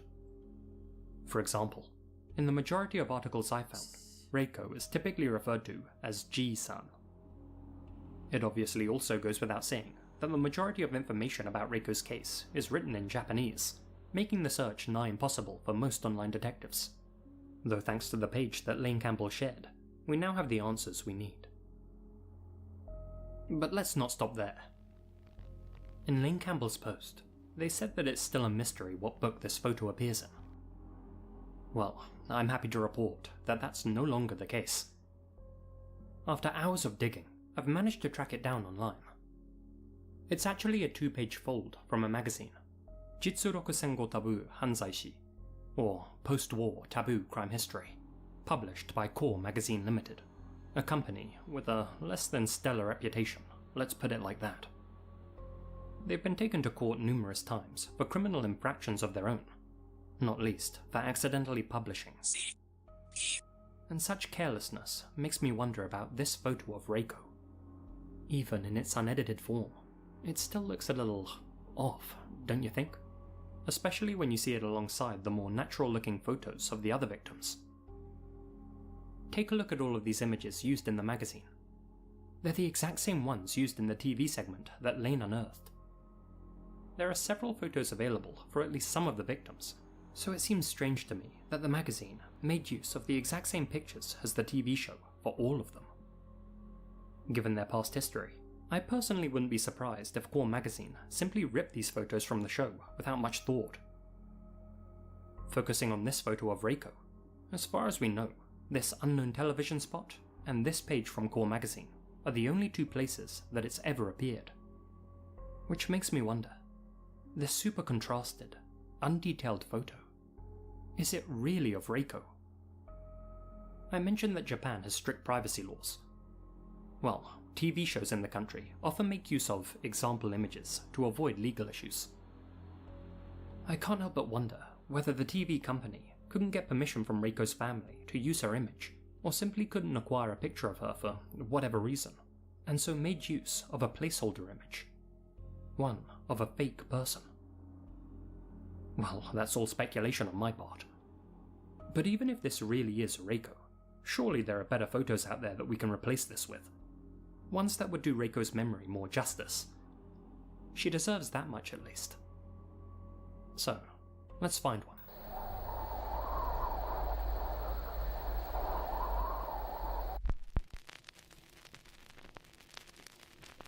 Tracking down and translating Japanese media sources can be tricky, but thankfully we have an invaluable asset on our side. My wife, Lady Masquerade. With her help, I've managed to unearth a clip from an old news broadcast made by the Chonichi Film Company. One that features a report on Reiko's slaying, and real footage from her memorial service.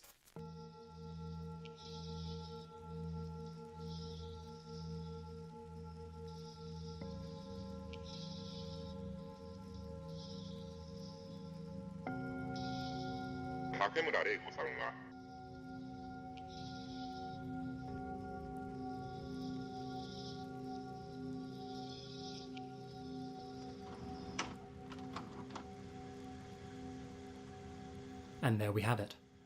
The face of Reiko Takemura. Or at least, a more detailed photo of her face.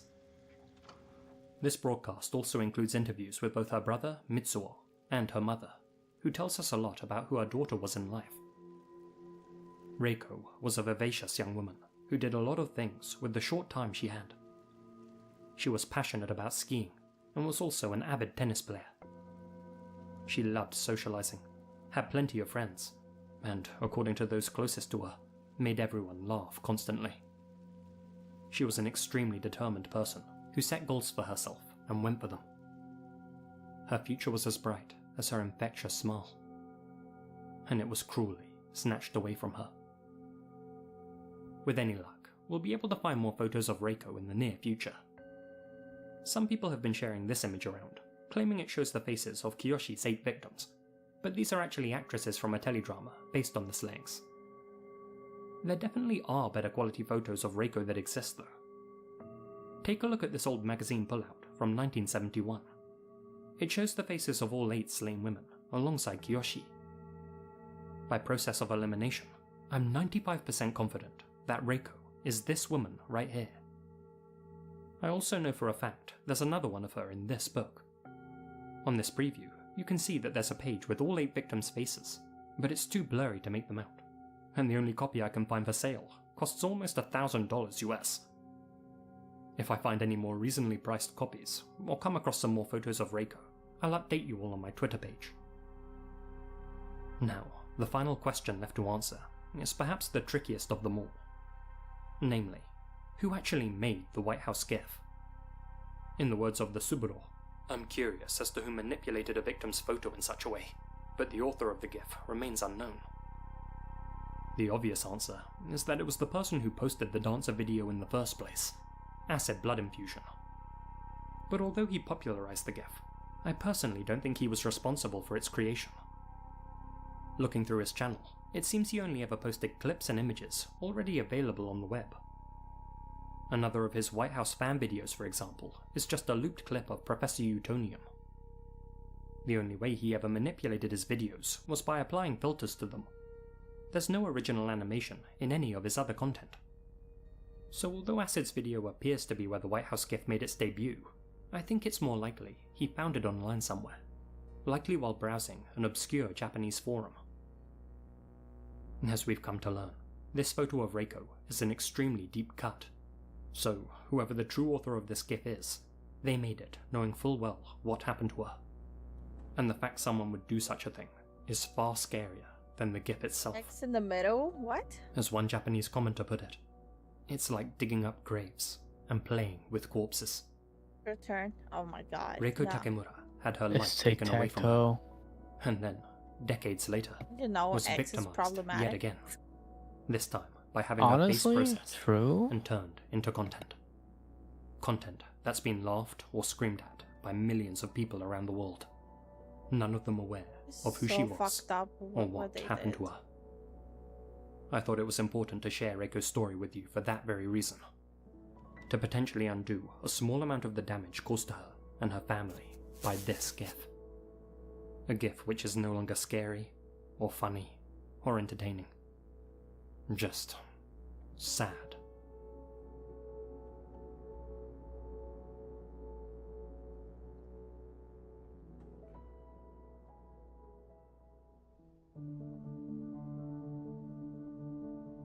GR, John Hughes, George Lopez, Alex Greensall, Asia Mina, Azrael Warakai, Chief Kochuake, Colin Munsmer, Connor Lothan, Doopsy, Gina Valera, Ian Billock, Infamous Sempapi, Leonardo Martinez, Peter Logjurich, Taylor and Monica Gruenk, Dustin and Tiffany Vanderpool, Verily Verdant, Hamish, TNS Mum, Brad Hammer 33, Mrs. Yvonne Rankin, Hamish K, Wise Enderman of the Soil, Ellen Doloff, Itai Alon, Zombie Pumpkin, Holly Leons, Lydia Kuma, and Nephus 1988.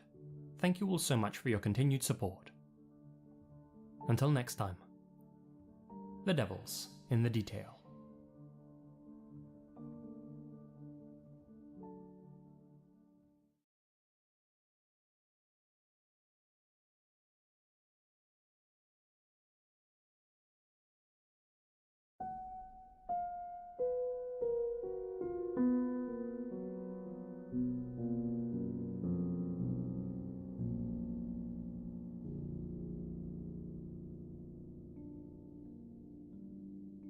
Today marks a very special milestone for the Lazy Masquerade channel. Exactly 1 year ago today, I uploaded my first ever horror narration video. I was just a creepypasta and true horror story addict, and at that time, there weren't many of these types of horror story videos on YouTube. Wanting to try my hand at making my own series, I made my first video. Looking back, it's far from perfect, but when you compare it to the content I put out nowadays, I think you can definitely see, and more importantly hear, that my channel has evolved. Since those early days, we've built a community, and that's all down to you guys, the fans. This first year's been incredible, and whether you've been here since the beginning, or are one of the new members of the Lazy Legion, I'd just like to thank you for supporting me. Anyway, I know what you're thinking, enough of the blabber, so let's just get into the juicy stuff. Sadly, I've lost some of the early recordings I've done, but from what I could salvage, here are my top 15 favourite stories I've narrated so far. Enjoy the video, stay spooky, and remember, the best things happen in the dark.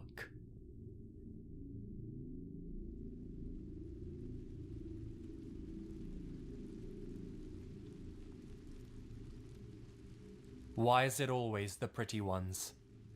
I met her on an open Facebook group, mainly consisting of people from my hometown. I chatted to people on the Facebook group every day. It was a really good way for me to relieve the stress built up daily from the long commute from my house to work, my shitty boss who complains about everything I do, and my work colleagues who only seem to be interested in the news headlines, football, and the secretary's arse. It was fun to just relax and talk to people about my hometown, movies, or whatever else I was interested in, without fear of being judged constantly. Messing up my rigging. Visiting the site every day. It wasn't long until I started getting really friendly with the people in the group. We started talking more about our private lives, and there was discussion that we should meet up in real life. It was around then that a girl called May sent a request to join the group. I accepted the request, and soon after, a comment was up on the group page. Hi! Nice to meet you all. I've never really used Facebook before, so I don't really know the rules. Hope we can all get along.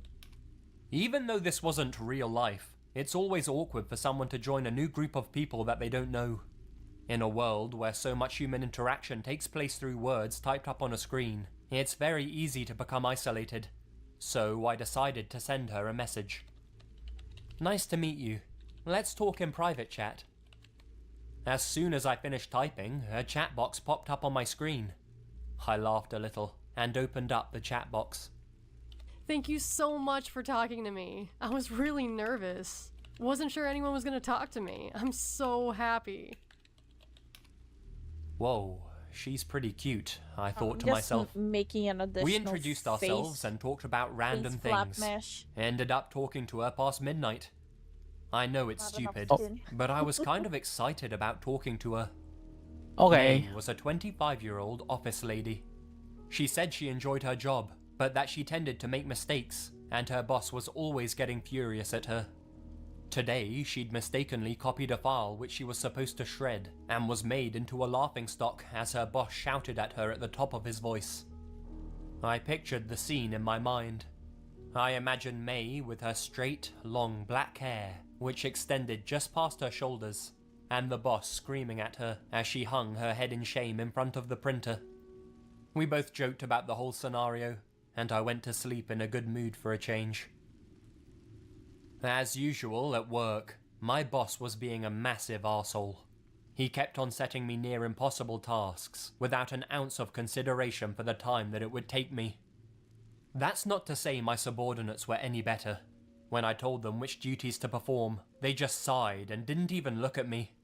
God damn it, why is everyone trying to piss me off, I thought to myself. But in all honesty, I was getting along fine. Although my work colleagues pissed me off, it was no longer causing me any stress. Every day I got home, I would jump straight into the bath, open up a can of beer, and talk to my friends on Facebook. As long as I have this, I don't give two fucks what goes on at work. That probably sounds quite sad to the social butterflies amongst you, but it's how I felt. I started to feel like I had been talking to May an awful lot. I flicked through the chat history, and I saw that most of my comments were from chatting with her. There were a few messages sent to my family and my old friends from university, but that was about it. As I flicked through the chat history on the group though, I noticed that I was the only one talking to May. Nobody else replied to any of her comments, and nobody liked the things that she was posting on her homepage. She was new to Facebook and the group, but I still figured that was a little strange. I mean, it only took a few days for me to be introduced to all of the other members of the group. I thought it was a shame, as she was a really cheerful person. She would probably get along quite well with all of the others, if given the opportunity. Maybe she didn't have the chance because she was so busy talking with me. Anyway, every day I got home, I'd perform my daily routine. I'd jump in the bath, crack open a beer, and sit in front of my computer talking to May. I would type, "I'm back," and as soon as I did, she would reply, Welcome home, Masato. Hope you had a nice day at work. I felt as if May was my girlfriend. After a little while, I decided to contact my old friends on the channel. Hi guys, I want to speak to you about May. She seems to be isolated in our group. Do you guys think you could talk to her as well? She says that she wants to get to know more members. I waited, but there was no reply. 5 minutes passed, 20 minutes, 2 hours, but still no reply. I tried contacting a few others, but no one replied to me. I was pissed off. Why were they ignoring me? I scrolled through the public chat histories to see when the last time they were on the group page was. But as I scrolled further and further up, there was no sign of their presence anywhere. Eventually, I realized my original friends that invited me onto the group were no longer using the page at all. A few days passed, and finally I got a reply from one of the people I contacted. Hey man, I know you're friendly with that May girl, so I'm sorry for saying this, but you should stay away from her. Don't give her your real address or phone number, and whatever you do, don't try to meet her in real life. What the fuck is this guy talking about? Hey, are you jealous or something, dude? Look, just take it from me. That girl is bad news. Just keep it to talking to her online and don't get too close to her. Why? What's your problem with her? Beyond my annoyance, I felt depressed.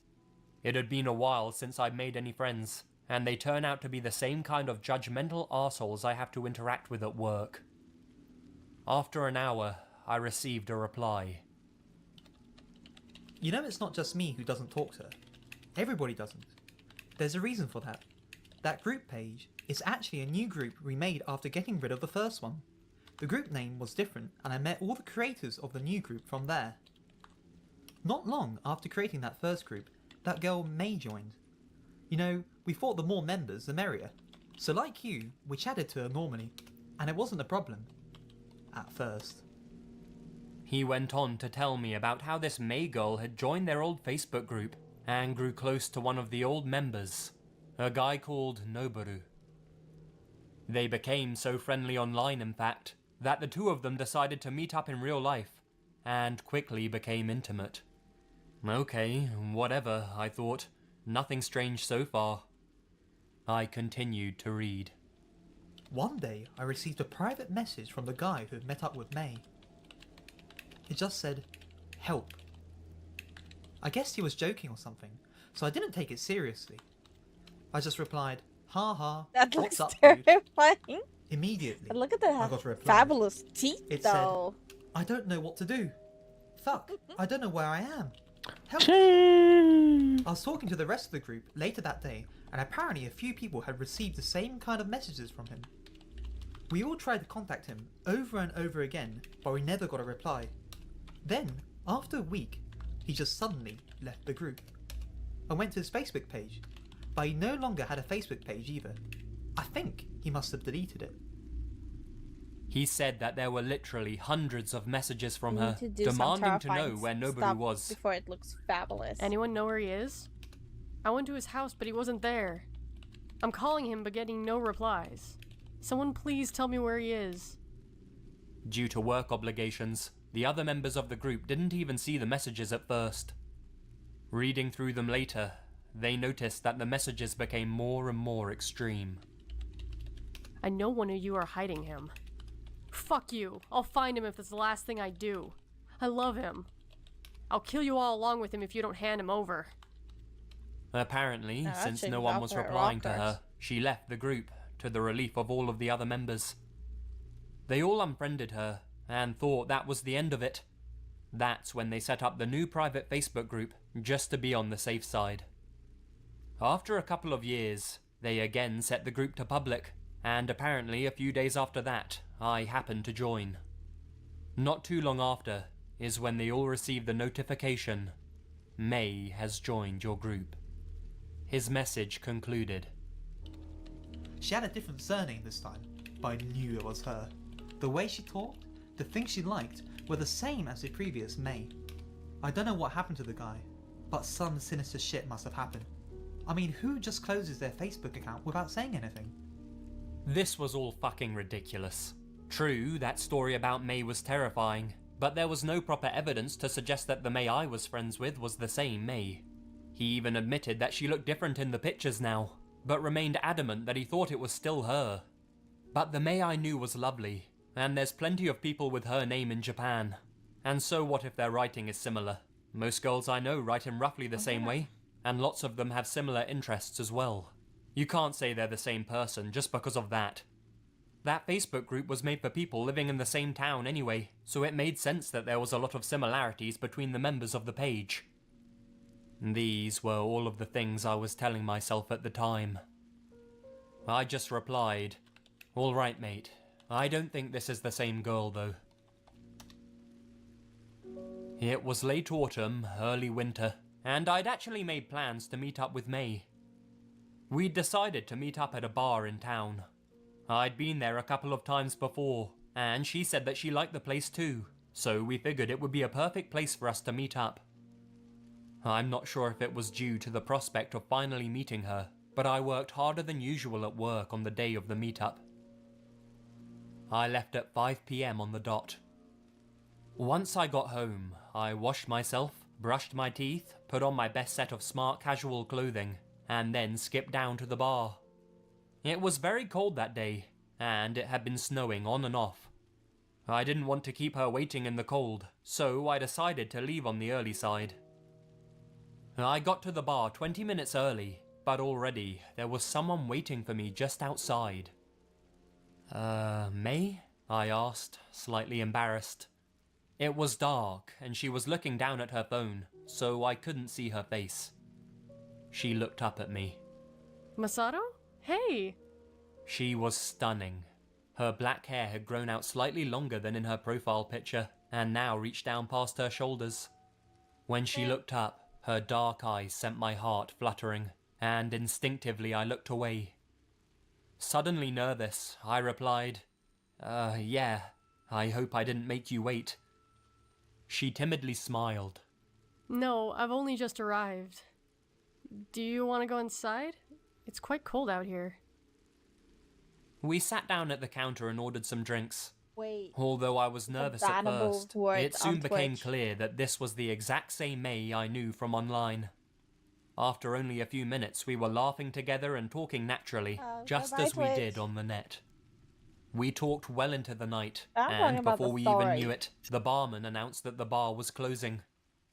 We stepped What'd you outside say? into the freezing cold. Exactly. Since entering the bar, it You had didn't say started to shit. snow again. No one fucking heard it. May leaned on my shoulder. Right, guys? I think I've had too much to drink. My heartbeat suddenly sped up. Be cool, I told myself. Cool, bro, be cool. Do you want to rest at mine?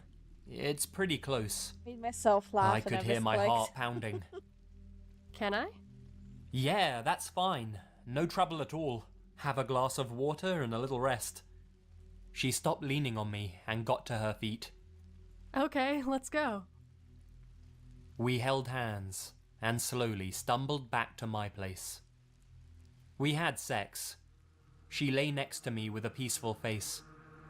I looked at her, and once again, I was astounded by how beautiful she was. I just couldn't believe my luck. The next morning, we exchanged phone numbers, and she went back to her home. After meeting May, I started going on Facebook less and less. If I wanted to talk with her, I'd just call her up or text her. I also hardly said anything on the Facebook group anymore. I received messages from my friend, but I didn't bother replying to him. Every Friday before the weekend, May and I would meet up, and she would stay around mine. If she was free for the whole weekend, she'd stay around my place on Saturday, and would make me breakfast in the morning. She even helped me clean up my house. Honestly, I can't remember enjoying life as much as I was enjoying it then. May was literally perfect in every single way. Her only fault was that she would get agitated quite quickly when I wouldn't respond to her messages straight away. She'd send me messages like, Are you busy? What happened? Do you not like me? Sorry, it's annoying for you if I keep sending messages, isn't it? I'll be waiting for you. If I left my phone for more than an hour, I'd have received at least 20 or 30 messages from her. It had been roughly 2 months since I had first met May in person. During the end of the year, work tended to get busy, and I had a lot of stuff I had to get done before the holidays started. I couldn't even take a lunch break, and I'd have to do overtime practically every single day. In fact, it had been a while since I had last been able to meet May. I began to sense that something was the matter with her. Actually, no. Deep down, I think I'd known that for a while. There was just something off about her. I had been having to work without rest that day. When I finally got back home, it was midnight. I sat down and took a look at my phone to find literally hundreds of messages from May. I quickly replied to her and explained I'd been busy at work. Thank God. I thought you must not like me anymore. I'm really sorry for bothering you with so many messages. She was the same May as usual, but I noticed something strange. She'd been sending me messages every 3 minutes. But how could she do that? She worked during the day as well, after all. It was nearing the end of the year, too. All firms were extremely busy this time of year. If May did have a full-time job, such a feat would be impossible. I sent her a message. Won't you get in trouble sending me messages during work? Again, literally seconds after I sent my message, I got a reply. It's okay. The place I work at isn't busy at all. Could that be true? I guess if she says so, I'd better believe her. We were a couple after all. I switched my phone off and got into bed. I always had to switch my phone off, otherwise it would be buzzing constantly until the morning. I couldn't help but remember what my friend had told me about the other May. The next day, I got off work at around 11 PM and returned to my house to find May sitting outside of my front door. Sorry, I couldn't help it. I really want to see you. I was worried. It was still only Wednesday. This wasn't our normal routine. We should both have work tomorrow morning. Sorry, is it a bother? No. It's okay, but... Thank God. I've decided to stay here tonight. I'll head straight down from here to work. Now, I noticed she had a rucksack with her. It probably had her work clothes in it. She's gotta be kidding. I've got a really important meeting tomorrow. In the end, I just let her into the house without putting up much of a fuss. I told her I needed to sleep, but she didn't listen to me. She had other plans in mind. By the time we'd finished, or more accurately she'd finished, it was around 2 o'clock in the morning. I didn't even have the strength to lift my cup of coffee the next morning. I somehow managed to get up and drag myself to work. I'll be right back. Wait. I messed up my morning meeting. I was so tired due to the previous night, and all of the late nights doing overtime leading up to it. I couldn't remember half of my speech, and my boss scolded me, telling me I'd be demoted if this shit happened again. After the scolding, I went to the toilet to check my phone. I had 86 messages and 18 voicemail recordings when it had only been 4 hours since I'd last seen May. Studying. I made up my mind. The next day, May was waiting for me at my doorstep You guys again. are wondering what I'm studying. I let her I am inside, studying made her a cup of green tea, and looked her straight in the eyes. electrical vehicles, Sorry, hybrid May. vehicles. We can't be together anymore. She looked at me dumbfounded. As that's We're so good together. becoming It's the okay. future I and understand. something I need to You're learn, having a hard or time I with am work, fucked. aren't you? It's okay. We'll just see each other when the holidays start. I'll be good and wait for you. I turned away. I couldn't even bear to look at her anymore. I'd heard the same thing a million times from her, and I didn't believe her at all. I'm sorry, but I've made up my LifuLifu mind. is deceased. It's over. Pack up your things and leave. I don't want to see you anymore. I get it. You're tired. What is wrong It's with your okay. model? I'll go What's home going now. on? We'll see each other It again in a looks few so days. deceased. It's like, I realized at that point I was picking almost up shouting, Bruno. but May Our just didn't plushie. seem to understand anything I was saying. She just smiled. So funny. I could tell from her voice that she wasn't phased at all. She really meant what she was saying. I remembered my friend's warning again. Don't get too I'm close about to to May. rise like a phoenix. After that, I ignored all of May's messages. Every time she'd call me, I'd block her calls. Alright, I'm gonna go shower. I'm A dying. week passed. Wee woo, wee woo. Ignoring her messages had been a success. She'd stopped messaging me altogether now, and since that night, she hadn't shown her they do face this around my shit. place. Everything had worked out. I didn't feel like doing anything for the next few days. I opened up a bottle of wine, watched some TV, and then got into my bed. Before midnight, I was fast asleep. It was the middle of the night. I heard something. Mass. What was that sound? Misato. I thought I was dreaming at first, but slowly it brush became cleaner. apparent that I was not alone in my Touching room. my thing. I sat up in my bed. There was a silhouette of a Brush person in cleaner. my doorway. My eyes were still adjusting to the low Touching my light, but I things. could tell it was May by the tone I of her messed up. voice and the outline of her figure. It didn't take me long to notice the knife in her hand. She must have got it from my kitchen. She was mumbling something about betrayal, and how, if she couldn't have me, nobody could. Honestly, what she was saying was mostly unintelligible. With every wipe of my eyes to clear the sleep from them, I realized she was getting closer and closer to me. It's strange. I wasn't scared, perhaps because I was dazed and confused from being awoken in the middle of the night. Everything was very automatic. I ejected myself from the bed, and I rushed at her, slamming the full weight of my body into her. She went flying downwards, smashing into a set of drawers. I remember thinking that she smacked into the furniture at such a force that she just might have broken her neck. That turned out not to be the case. Either way, my only thought was of escape. I was outside in the freezing cold within seconds, wearing nothing but my underwear.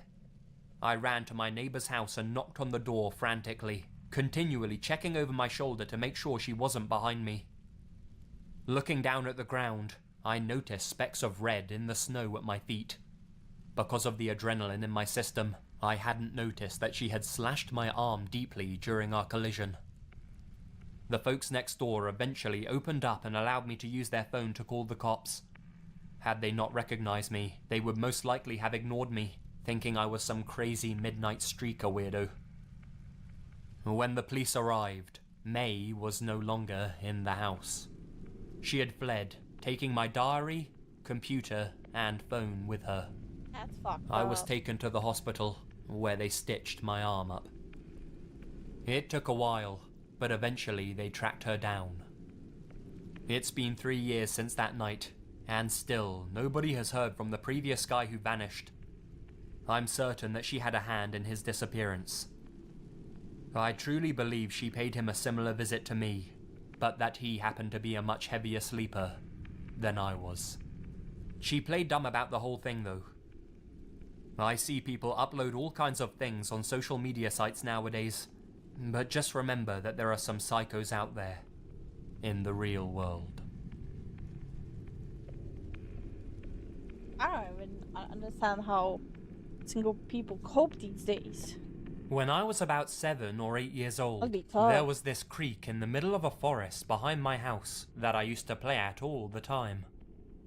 One side of the creek was bordered by a dirt wall about 5 feet high. I used to jump over the creek from one side to the other, and it was fun to pretend I knew parkour. Then, one day, I went out to the creek, and lying in the middle of it was a brand new football.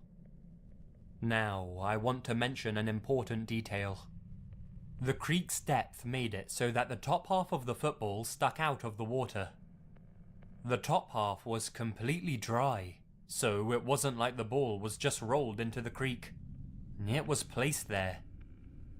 Written on the top of the football in black permanent marker were the words, "Johnny jumps," and underneath that phrase was a phone number. Now this is weird because my name is Johnny. I picked up the football and went home, obviously very confused and kind of scared. Whoever put that ball there had been watching me. They placed it directly where I would jump over the creek when I played by myself. I grabbed the cordless phone and I called the number. It was the number to Homeland Security. Yeah, fucking Homeland Security. The fucking number you call when you think a terrorist attack is about to go down. For the YouTube It was basically Super 911, especially seeing as this was only a few years after 9/11. I quickly tried to explain my situation to the lady on the phone, and she told me it was okay, and to not call the number again. I instantly ran and told my mum what had just happened, and she was just as confused as I was. My parents are divorced, but when my dad came over later that evening to drop something off, I told him what happened as well. Shit. He asked me So to we give need him to the fix football, this. and he said he was going to look into it. I gave it to him, and he left a few minutes later. I kept asking him if he ever figured anything out, and he would give me vague answers or try and dodge the question altogether.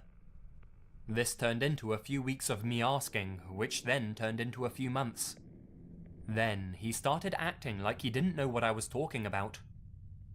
That was about 10 years ago, and if I ask him about it now, he says that he has zero memory of this ever happening. He doesn't remember the football at all. My mum does, but only vaguely.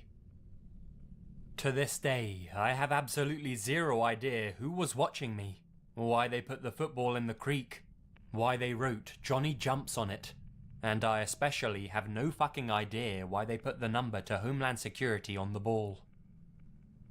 I never really thought too much about this incident until I was older, when I realized how bring this fucking down a creepy bit. this whole thing was. I continued to live by that creek for a few more years, and continued to play and jump over the creek until I moved away. There were no teenagers in my neighborhood. I was the oldest kid. All of my neighbors were very friendly, and I knew them all personally. None of them were ever creepy to me, and nothing else strange ever happened in the 12 years I lived there.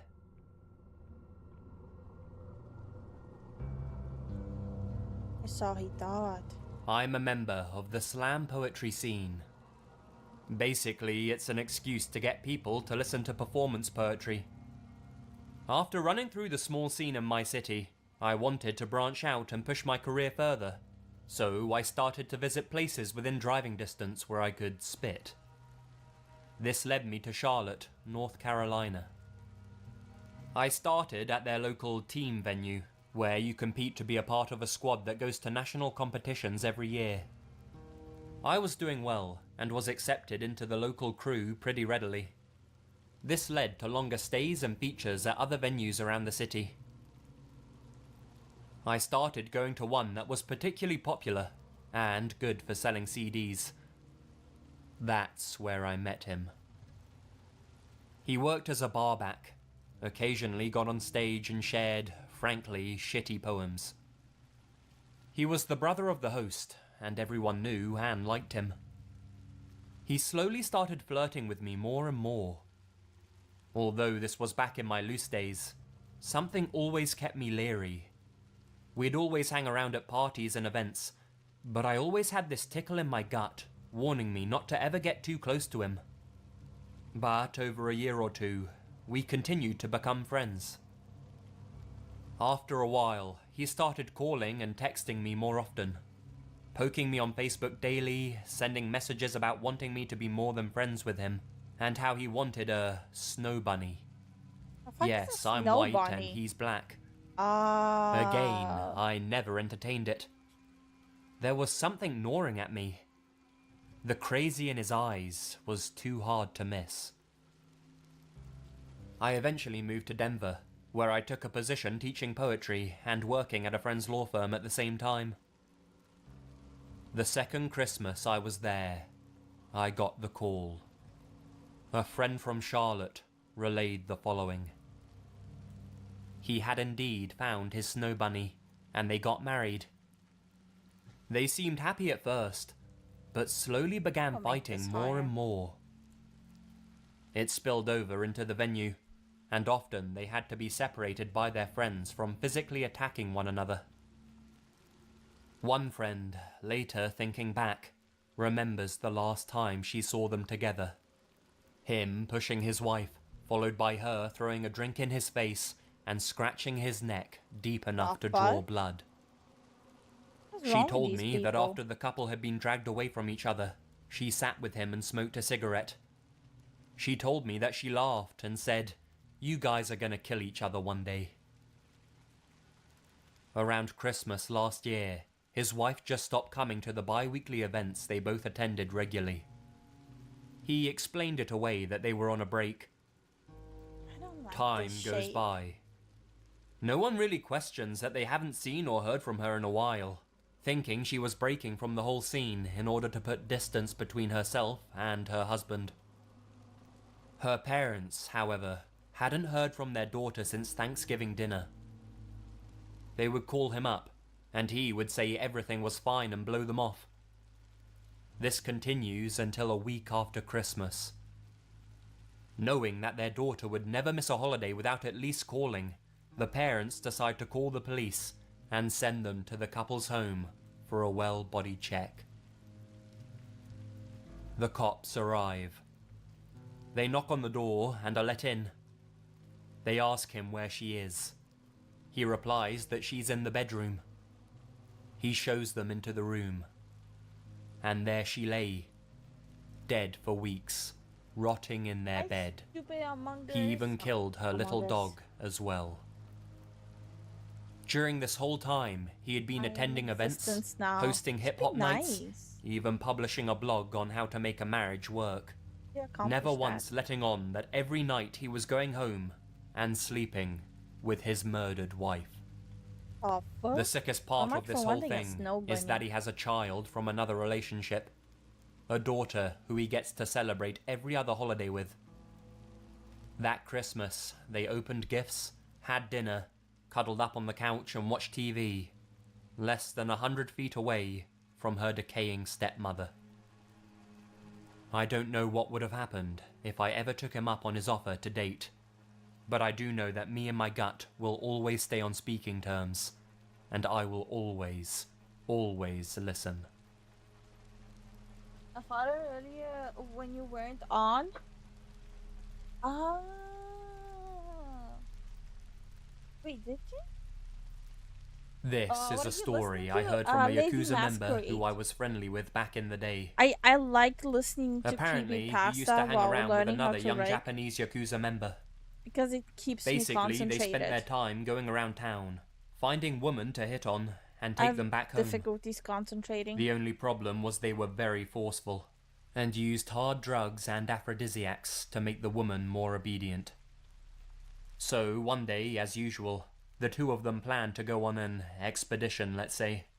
But due to sickness, my old friend decided to stay behind, and the young Yakuza went on without him. Apparently, he was successful in catching quite the looker. Once he managed to persuade her to go back to the hotel with him, he pinned the poor woman down and injected her with drugs. Only problem was, the woman died as a result of the drugs.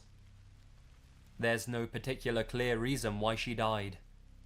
Maybe she died from an overdose, maybe she just had a bad reaction with one of the chemicals. It didn't matter. Terrified of a police investigation, the young Yakuza went crying to his boss and asked him what to do. Always. This wasn't a common occurrence, but not an unusual event in the Yakuza world. So the boss told him if he brought the body over to the office, he'd take care of it from there. Relieved, the young Yakuza explained the situation and forced my ill friend over. They both somehow dragged the body out of the room without being seen, threw it into the car, and drove down to the Yakuza office building at full speed. Skin. But this is when the trouble started. Hey. When they showed the body to the Yakuza boss, his face froze over. There was no way for them to know, but the woman in the bag was actually a relative of a general in another Yakuza group. If this body was found, the residual of drugs left inside would lead straight back to their Yakuza group. There could even be an outright gang war. So, although it was roughly 2 o'clock in the morning at this point, the Yakuza boss called a few other Yakuza members. Along with him and his friend, they drove deep into the mountains to dispose of the body. What preceded was hours and hours of digging. They had to make sure that the hole was so deep that there was no way the body could ever be found.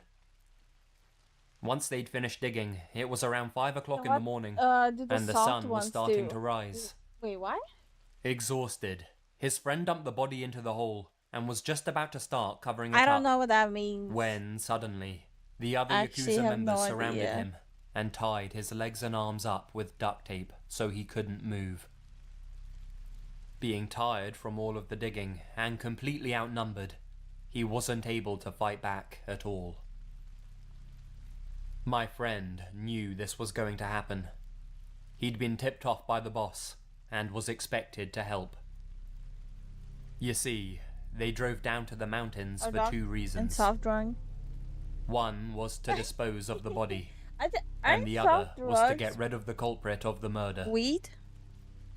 His friend hopelessly thrashed around to no avail. The Yakuza members picked him up and dropped him into the hole next to the body. They proceeded to fill up the hole and buried his friend alive. I need to do a whole V-bridger rig for the mouth. I don't want to do the jaw open thing. My dad grew up in rural farm country and had to walk about half a mile to and from a bus stop each day. He was the youngest of 5, and he was in his last year of elementary school, while his siblings were in either middle or high school. This meant he went to the same bus stop as his siblings, but they were picked up and dropped off by the bus at different times. So in that case, I need to lower My this. grandma was a single mum who worked as a nurse and couldn't pick him up, but my aunts and uncles usually took good care of him. There was rarely trouble in my dad's county, besides small things like teens taking tractors out for joyrides. Thank you. One day, That's a little blurred. when he was walking home on a stretch of country road on my family's property, True. he saw a van whiz by him. My grandma's family often let locals drive through as a sort of shortcut, Flip so this my to the dad wasn't too face. alarmed. That all changed when he realized that the van had pulled in a ways up the road. My dad looked inside the van as he passed it and saw a gruff, bug-eyed older man. My face. My dad said the look in his eyes was unsettling, like an excited shark setting sight on its prey. My dad innocently asked, "Mister, what are you doing on our farm?" The old man Discord? got out of his car It's under and gave my construction dad some right now. spiel about how his parents had got into a car crash and my dad Yeah, needed to go Discord's with under him to the hospital. construction. Alarm Not- bells went off for I'm one not that single old reason. in the whole content His thing. parents were divorced and his dad lived 2 Yes. states away. His parents couldn't I stand to be wonder- around each other, much less in the same Upkeep a car little unless it was lower. an absolute necessity. This maybe. Thinking quick, my dad then asked, "Did you take my brother Ricky there already?" The old man told my dad, "Oh yeah, I picked Ricky up from school and took him right away." My dad didn't have a brother Ricky. He ran Maybe towards not. his house, cutting across the forest. The old man followed behind on foot, yelling at my dad. My dad was just about to give out from exhaustion when he reached the driveway to his house. He saw that his mum wasn't even home and got Thank scared you. that the man would I try can't to hear come anything inside over the story. when he saw his Uncle Buck standing on the Entertained now. porch, cleaning his Ooh. favorite rifle. Yeah, but I'm studying. This struck my dad as odd, because his mum had told him that It's Uncle louder Buck than had gone y'all's on voices. vacation, Oh and my dad shit. hadn't seen him in months. It's okay. That's because it keeps me concentrated. Yeah, it's better. It's like this, so like Lifu can go 100% at rigging. I'm easily distracted. Yeah. Little fuck up. Uh.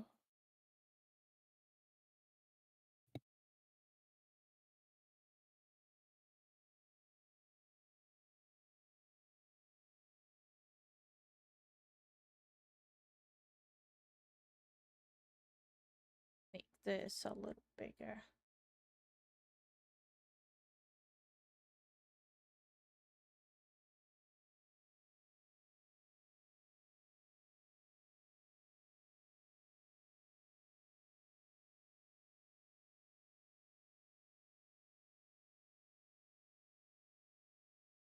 What did you say about the Discord? It's under construction right now. I'm not that old in the content creation, so I don't really have like even basic stuff set up.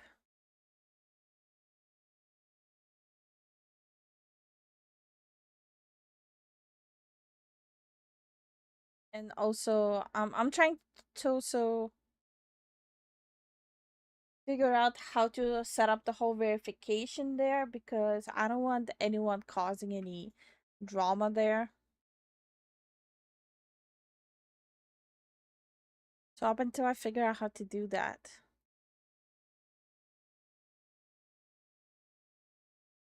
Then how Yeah, we should. I think he'll know more about these kind of things. yeah.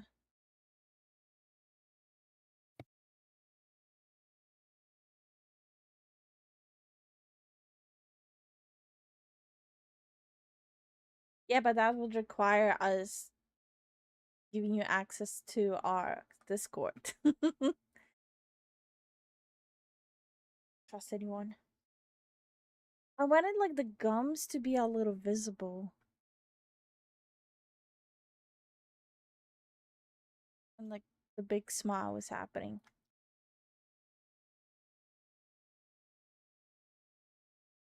Not good. It's not good. I don't like this. I think it's the shape. I don't think I like the shape. I should have exported the sketch I did for the shape. Like I sketched it out, but I didn't export it. Why wouldn't I? Oh no.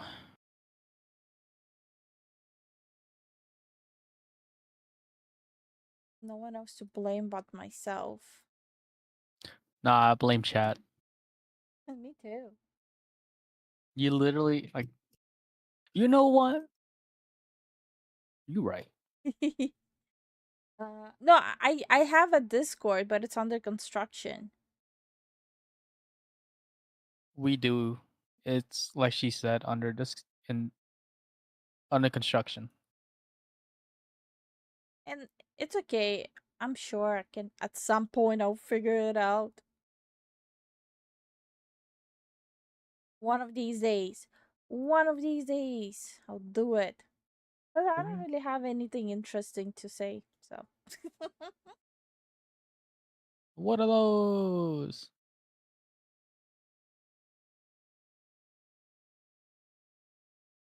Like, the most I post on is definitely YouTube. I don't even use Twitter that much.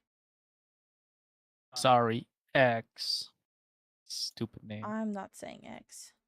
True. Not happening, bro. That ain't it, bro. Not happening, bro.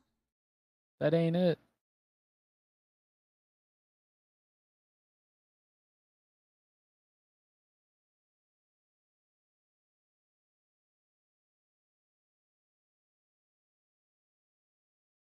Yeah, the gums are coming out a little bit now. But this is kind of a cluster here.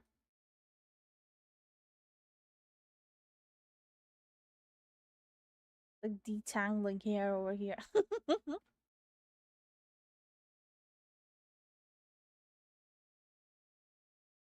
A cheeky, demonic smile.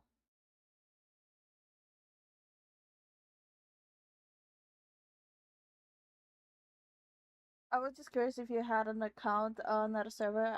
I guess I should have specified. Oh, I keep forgetting that people actually link their accounts on Discord now. You see, we don't talk to people. We don't get out much. We No, kind of we just do our don't. shit. Yeah, we're in our own little box.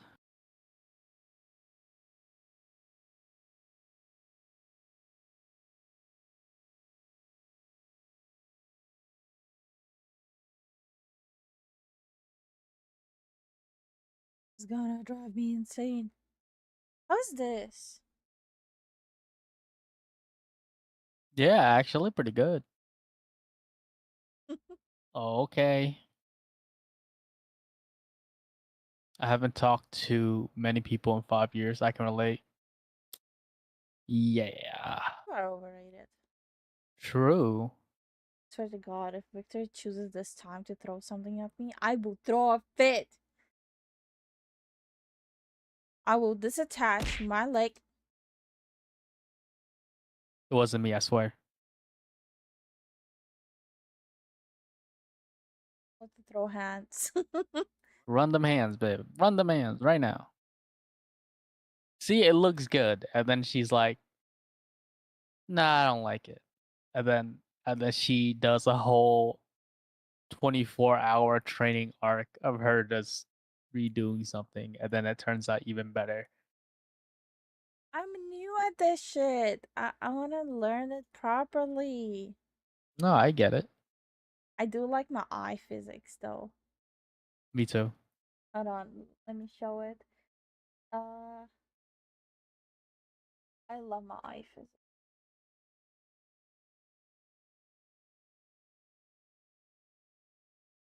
Here, like the entire screen for that. But yeah, here. These are my eye physics. I love them.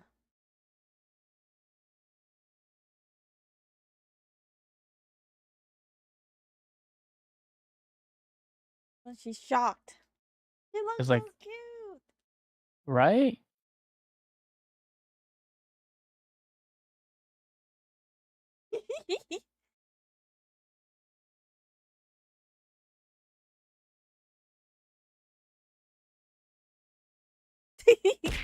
Okay, I like what the fuck threw that at me. It wasn't me. It was It wasn't me, I Who the swear. fuck threw that at me? Watch out. I think the mouth rigging might needs to be adjusted. Why? I don't know. It kind of looks like Chucky. Shocky? But Wait, yeah, why do I have two open?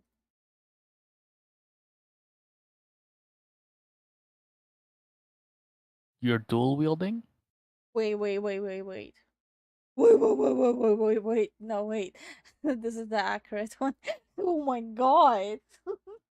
I'm like, why is it so slow? I have it open twice. So that explains it. And for what? Hey, I can see who's throwing shit at me, okay?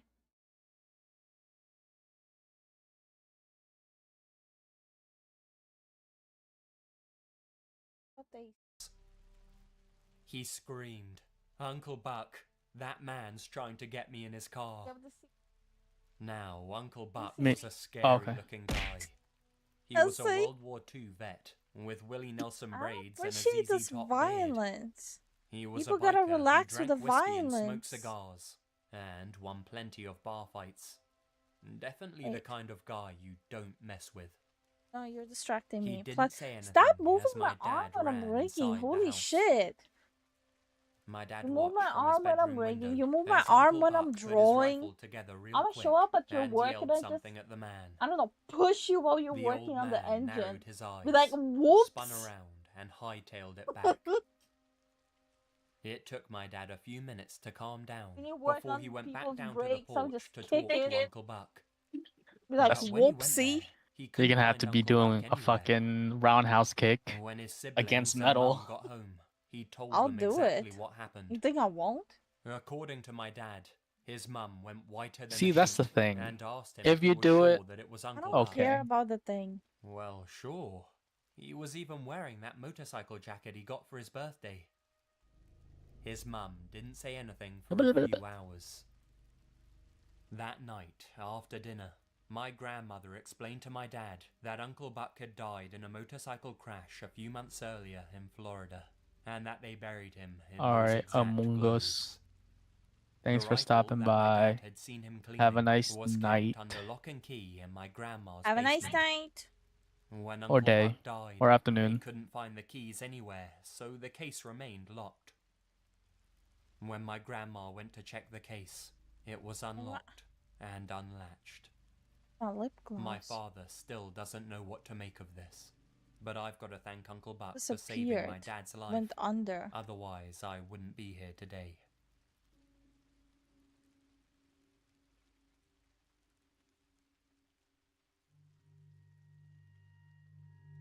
A few years ago now, when my wife was pregnant with actually, our what first happened? daughter, It like she was disappeared browsing here. Craigslist when she came across some maternity clothes for a cheap price.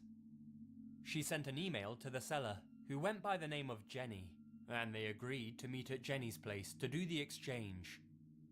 We were supposed to go and pick up the clothes together, but on the day of the deal, my wife was suffering with some extreme morning sickness. She sent me out to pick up the clothes, and me, not being a complete idiot, asked my pal, Big Bernie, to come along with me. He's 6'4", hence the nickname.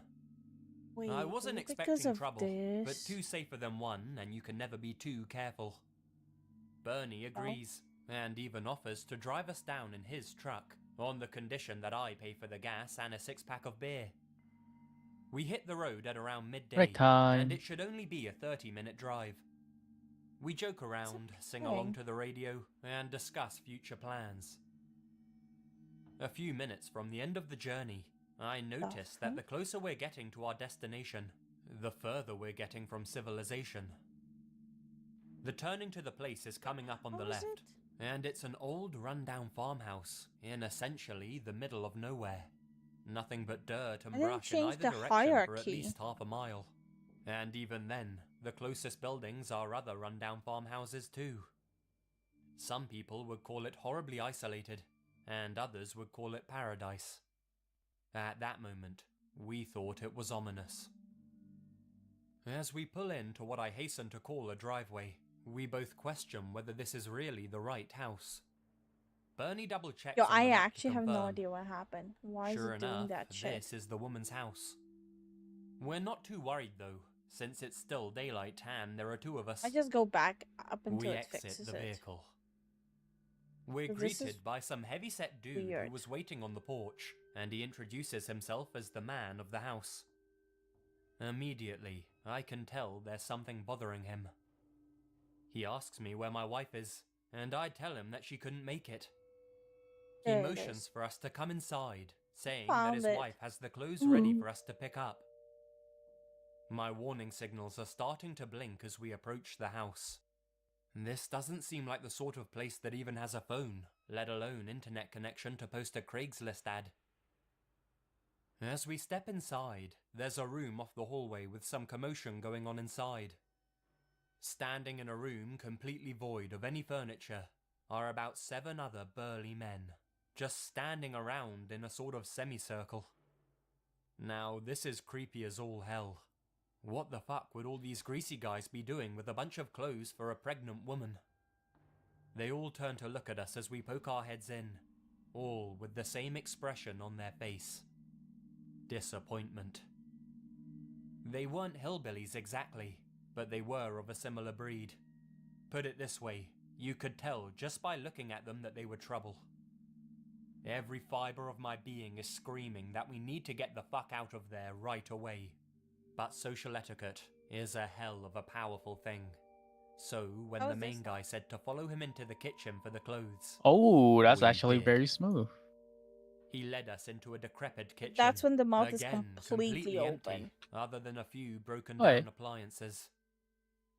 You got the So, money? that's what I'm saying. Keep in mind, this is I like the reply most with a it yes, will be open. but I'm hesitant to get Okay. my wallet out in front of this guy. He picks up some dirty rag and extends it They're out not to me. copy Like the this is top the thing I'm thing supposed to be everywhere. buying. No. That's not what we came here for. He stares at me with some creepy, excited-looking smile on his face, and it becomes obvious that there were never any clothes for sale in the first place. Unsure of how to respond, Bernie takes control and says, "Yeah, hold on. We'll go and get the money."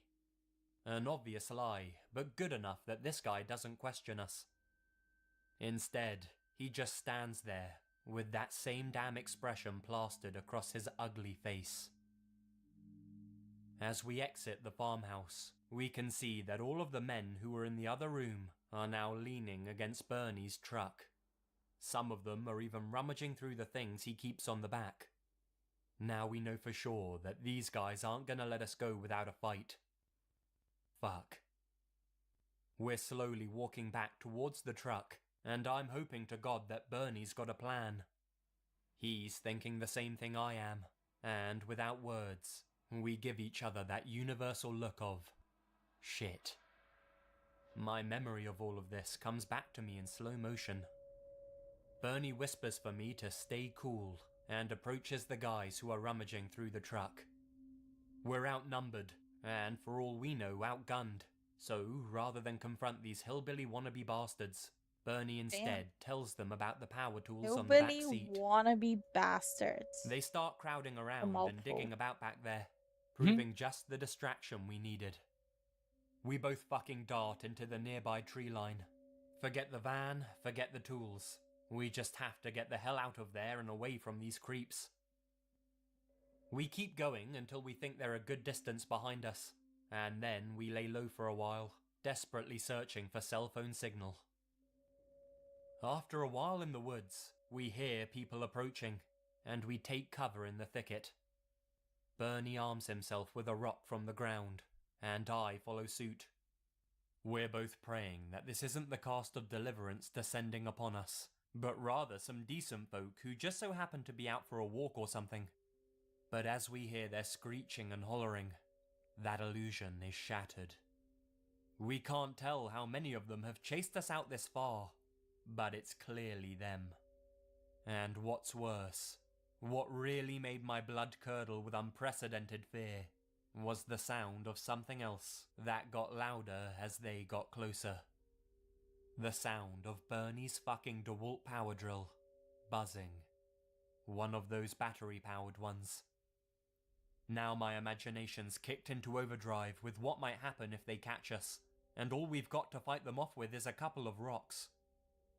We remain silent long after these guys pass us by, just to make sure they were long gone. Eventually, we found a signal and called the police, who take their sweet-ass time to get to the location. When they finally do arrive, the place was empty. All of their vehicles were gone, as were all of Bernie's tools inside of the van, which had taken a beating as well. It still ran though, so we were able to get back home. Thankfully, Bernie kept his hands on the keys. Turns out, that building really was abandoned, and not one of those guys lived there.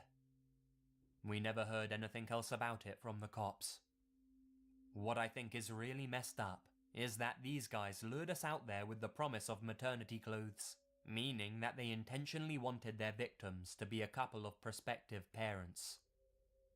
I'm thankful every day that my wife didn't come with me. Her pregnant self wouldn't have been able to get away quick enough, and we would have been at the mercy of those guys. There's no way I could have fought them off. Hell, I couldn't even with Big Bernie on my side. My daughter was born shortly after this incident, healthy and beautiful, and thankfully, she won't have to grow up You have without to be her like father. a particular scum of the sound of world power to drills lure in still brings back pregnant those women. memories. Yeah, that's just fucked.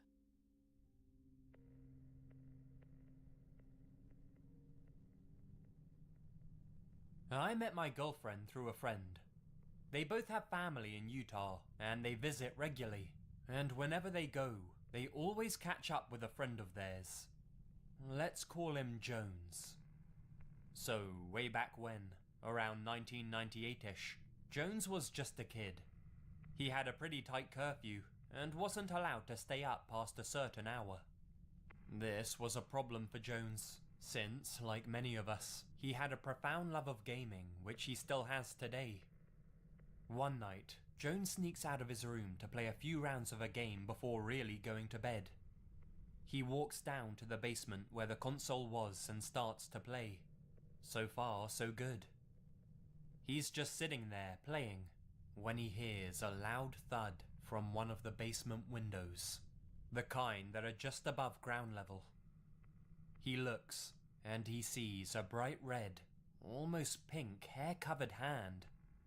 And then her face pops into view, and it's just plain wrong. Oddly coloured eyes, long misshapen nose, and a too big smile as he described it. Immediately he starts screaming and shouting. After an indeterminate period of time, his father comes down the stairs with a gun in tow, and apparently sees the thing as well. He starts shouting right away, saying he's too young, he doesn't need this yet. The father runs out into the yard and fires a few shots off. 10 years or so go by without incident. Fast forward to around 2008, and the kid, now much closer to a man, is having strange dreams about the same creature. It's sitting on a rafter in his dad's shop, pointing down and grinning like a madman the entire time. He has this same dream for about 3 days, and then suddenly it stops. He gets called out of school one day and finds out his dad has killed himself, hung from a rafter in his shop. The funeral comes and goes. The family grieves and largely comes to terms. Until one day, where Jones is talking with his grandmother. Oh, that looks funny. He finds out that the thing that came to him in his dreams is something that all of the men in their family see. Some are strong and don't kill themselves, but others cave and do. She tells him about how it's been something that's been going on in their family for a long time, all the way back to when they first came to America. I don't know what to make of it, but if anyone knows about something similar, I'd love to hear it. What? Well, I don't know why it's not cursed. This A little event big. happened in the spring of 2015. There we go. So, I'm a young I made it a adult little male living in smaller. Toronto, Ontario, Canada. Yeah. I joined a fairly popular BDSM website in January and was instantly drawn into the community.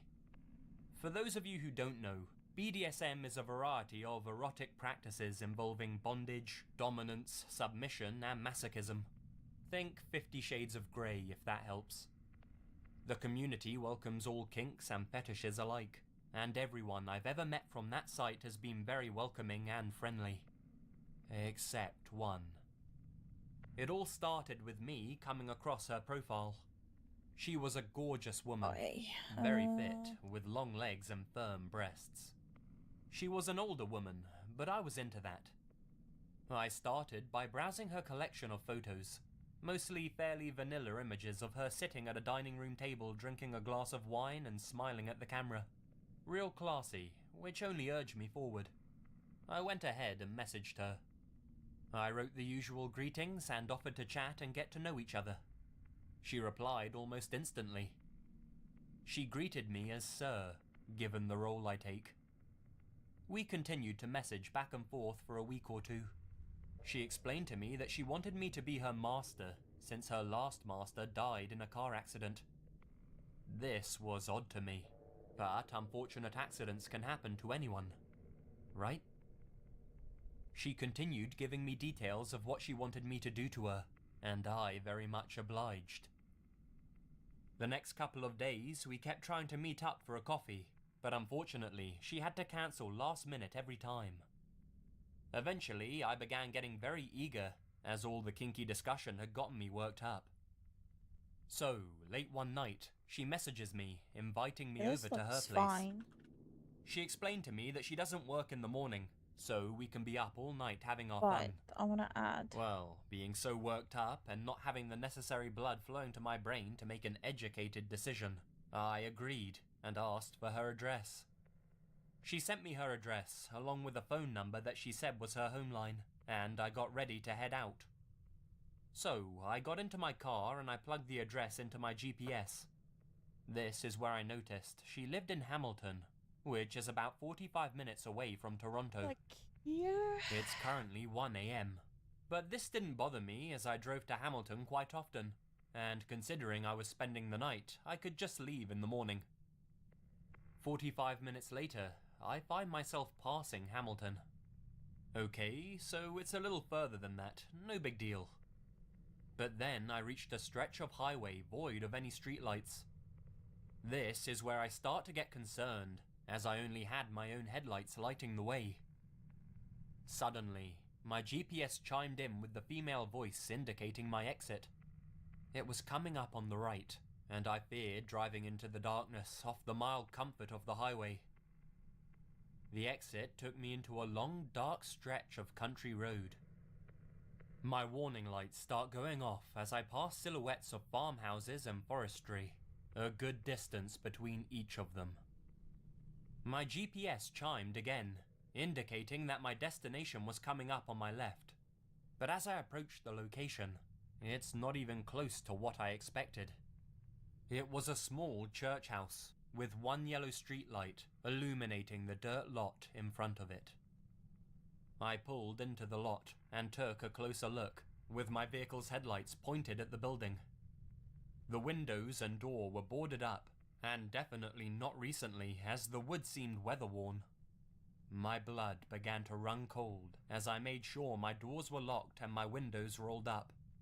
The full tank of gas gave me some kind of comfort in this situation.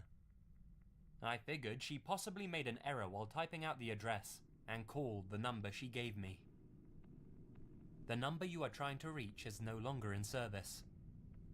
Okay, at this point I'm ready to turn and leave, until I notice my phone alerting me that I have an email.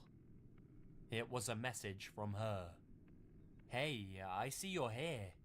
It's not the church. My place is the small house behind the church. All I could do was replay all of the horror movies I've seen in my life in my head, and I just couldn't believe I could possibly be living one out in real life. However, a small jolt of curiosity persuaded me forward, even if I just take a look at this house. There was Oh, a that's small smooth. path beside the church, and I slowly pulled into it. I wanted a really As I crept my painted car ruin. forward, a small little farmhouse I get it. poked itself out of the trees at the top of the hill. At this point, I'm certain I'm not going in there. I've made the decision in my head that my own survival took precedent over the need for sex. I was about to reverse out of there, until I saw the upstairs balcony door open. A hooded figure stepped out. I couldn't see their face, but I could tell by the posture and shape that it was a man. Despite the darkness of his facial features, I could feel that he was looking directly at me. He stood there for about 30 seconds before he motioned his head in a way I recognized as the universal signal for look behind you. Just then, I felt the metal handle on the outside of my driver door being tugged at. I quickly turned my head in that direction to see the woman from the profile photos, hunched over and pressing her face up against the window. My heart leapt out of my chest as I stared at her horrifying smile. The best way I can describe her expression would be any creepy cartoon image of the Joker you've ever seen. It was undoubtedly her behind that insane grin, only much older. She whispered through the glass, "Open the door, baby." I was frozen in my seat, unsure of how to respond, or even what to do next. So I just sat there, continuing to stare at her like an idiot. Her face then quickly fell into an angry, malicious expression, as she continued to violently jiggle at the door handle. She then yelled at the top of her lungs, "Open this door, now." This knocked me into panic mode, and I pressed my foot to the gas, my car set to reverse. The woman tried holding onto the car handle, only to let go shortly after being dragged off her feet. I flew down the dark road towards the highway, almost triple the speed limit, just in case they had a car themselves, and decided to chase me.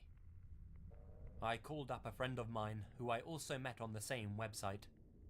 She lived in Hamilton, and insisted I come over and stay the night. When I got there, she poured me a cold glass of Coke Zero as I explained what happened. She told me that she read in a local paper about an older couple who lured men out to their farm. I stopped her right there, as I didn't want to be more freaked out than I was already.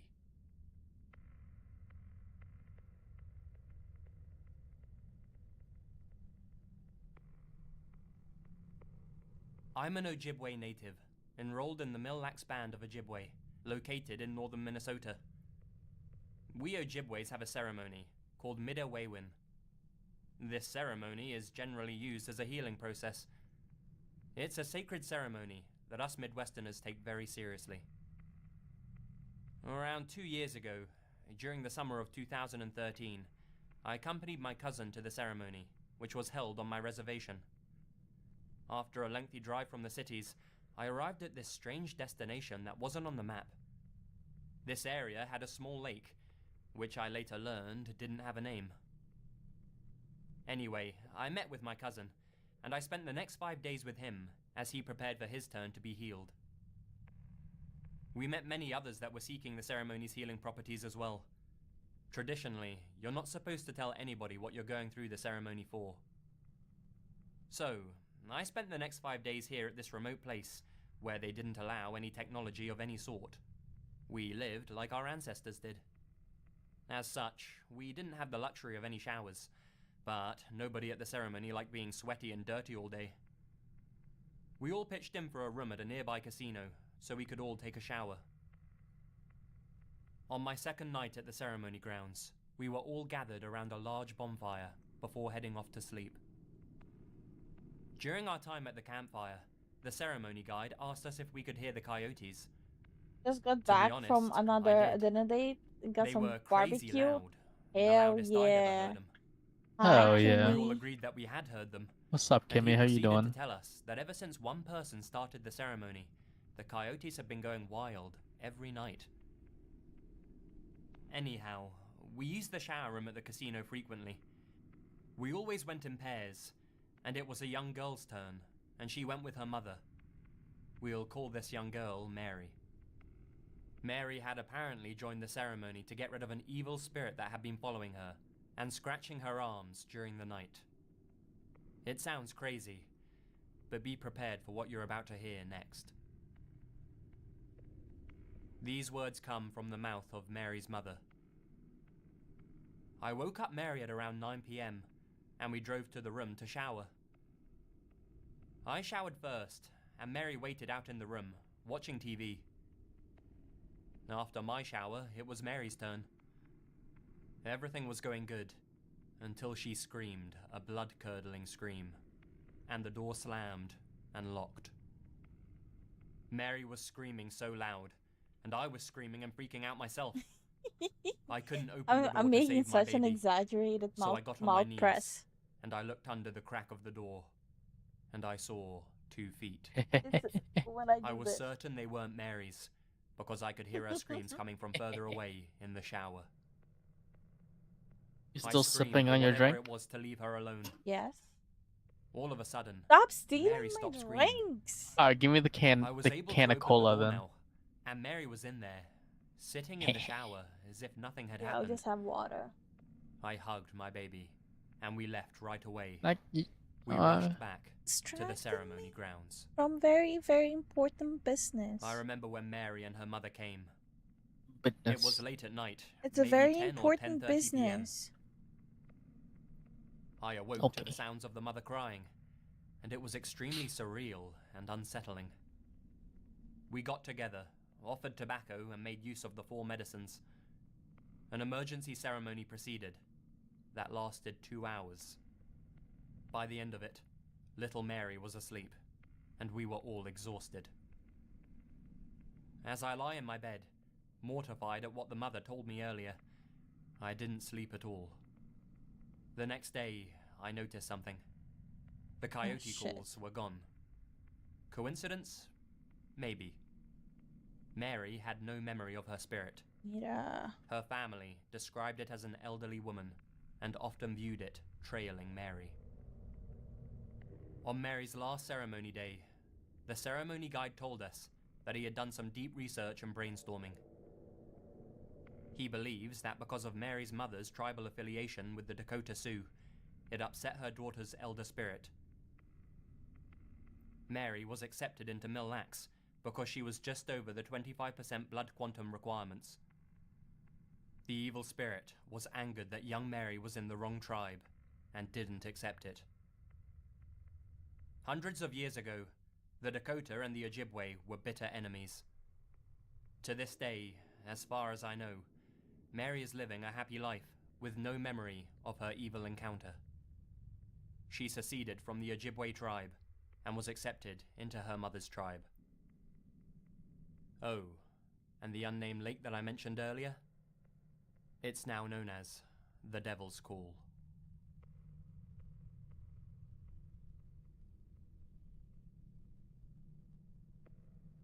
This is the scariest episode from my childhood. It took place in 1991, when I was 8 years old. I lived in a village on the Norwegian countryside, with my parents and 2 older brothers. There weren't Looks many kids around for us to complicated, play with, but it's gonna be so we always worth it. stuck together, despite Yup. the age gaps. I was 8 and my brothers were 10 and 12. It was a safe neighborhood, and we were outdoorsy kids. It was fine for us to just return home to eat and then go back out and play in the woods or go fishing in the nearby lake. In the autumn of 1991, my oldest brother dared us to sneak into an abandoned property that was located nearby. We had always thought of it as a haunted house, but really it was just an old house where the man who started the village brick factory once lived. No one had Look lived at there for ages, this. and the paint was starting to peel off, and several windows were broken. Ooh. Our parents would tell us to never go there. Their reason was, of course, that they feared we would get hurt playing there, but we thought it was because it was haunted. Need a But mod that funnel day, here. we dared to walk around in the garden. It had a now dried up pond, Of an course. old well, several old and dying fruit trees, Course. and even tools in an I old think I shed. made it too much. It looked as if someone had just walked out one day and never bothered to return, leaving everything as it was. We soon came to think of the garden as our own, and played there all the time. We climbed the trees, used the tools to build things, and generally had a great time. Our very own secret playground. We suspected that people in the village had seen us, because soon our parents would ask us if we had gone there despite being strictly forbidden, which of course we denied, but someone must have complained. This incident happened one day in November. I remember as it was the day before my birthday. It was a damp and rainy day, and we weren't really in the mood for playing outside. But our mum had chased us out of the house so she could clean in peace, and we weren't allowed back until an hour later. So, we decided to try and open the old cellar in the abandoned house. I'm not sure what the word is in English, but imagine, if you will, a hatch that opens almost horizontally to the ground, then a few steps that lead you down into a digged-out cellar with stone walls and earth floor. It was used to store vegetables and such, but now was empty. All of us climbed down to have a look. The plan was to write our names on the inside of the cellar, sort of to make it as our own kind of thing. Suddenly, the hatch is slammed shut above us, and the cellar became completely dark.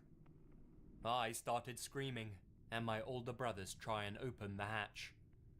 When my oldest brother, Sindre, pushed the hatch open, he saw a man's hand holding an axe. "Come on out, you trespassing little brats." Sindre shouted back, "Hell no," and slammed the hatch shut from the inside.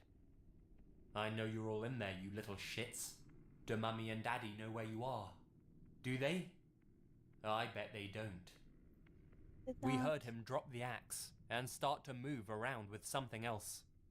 Soon we realized that he had taken out a hammer, and before we knew it, he had started to nail the hatch closed. I threw myself at the hatch, determined to get out, but the moment the hatch was open just a little bit, he reached for the axe. "Come on out. It's the better choice, really."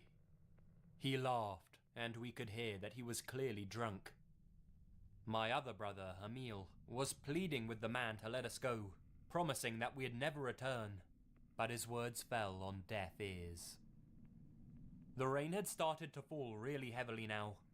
The drunk man with the hammer was cursing and moving around outside, clearly bothered by the bad weather. "I might come back and let you out one day, or I might just butcher all three of you." He continued hammering the hatch shut. We were too terrified to do anything, but Sindre told us to keep calm and it would be okay. Surely this guy was just trying to scare us. The dark was compact inside the cellar, and it was cold and damp. After a long while of silence from the man outside, we started wondering if he had left. Sindre decided that we should count to 100 and then try to get out. We counted aloud and then used our hands to find the hatch. It was definitely nailed shut. Sindre told us to feel the stone walls and search for a loose stone we could use. Eventually we found one, and it was surprisingly easy to remove from its place. The cellar was old and had not been tended to for ages, and the rainy climate of the Norwegian coastside had left the wooden hatch doors rather soft with age. The hardest thing was to reach up, since the cellar was built in such a way that it was impossible to get a good forward motion going in order to break the wood. But, fueled by panic and adrenaline, we broke the lower half open. Being lower to the ground, it was softer and easier to tear apart. We started digging the earth with our hands, creating a small opening out. Being the smallest, my brothers pushed me out of the cellar, and I could see that the man was indeed gone. My brothers were too big to fit out of the small opening, and Sindre said I would have to find the hammer and get the hatch open. I was absolutely petrified that the man would come back with the axe, and I would have to run, leaving my brothers to die or stay behind and be slaughtered. At 8 years old, I had no doubt that would have happened. Limited it so I got the hammer, mouth but I couldn't get the doesn't nails out. funnel when it's So fully I used open. the hammer to simply break the hatch into pieces. Okay. Soon we were all running for our lives across the garden. When we finally got home, our mum threw a fit over the state of our clothes and demanded to know what we had been up to. Unsure of what to say, we simply said nothing. We never went back there again. Hell, we never even looked that way. The man with the axe?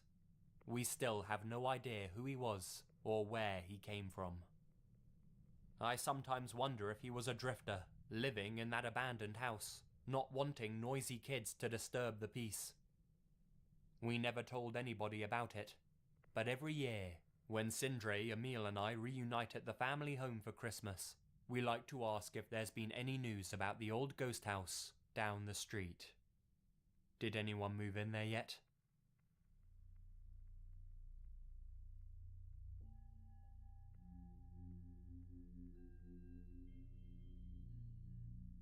About 12 years ago, when I was a teenager, I met two girls. Their names were Michelle and Anna. I met Michelle first, and was introduced to Anna through her. We spent a massive amount of time together over the course of several years. Anna and I were actually dating for the majority of that period, and I still have tons of pictures and online chat logs to prove it.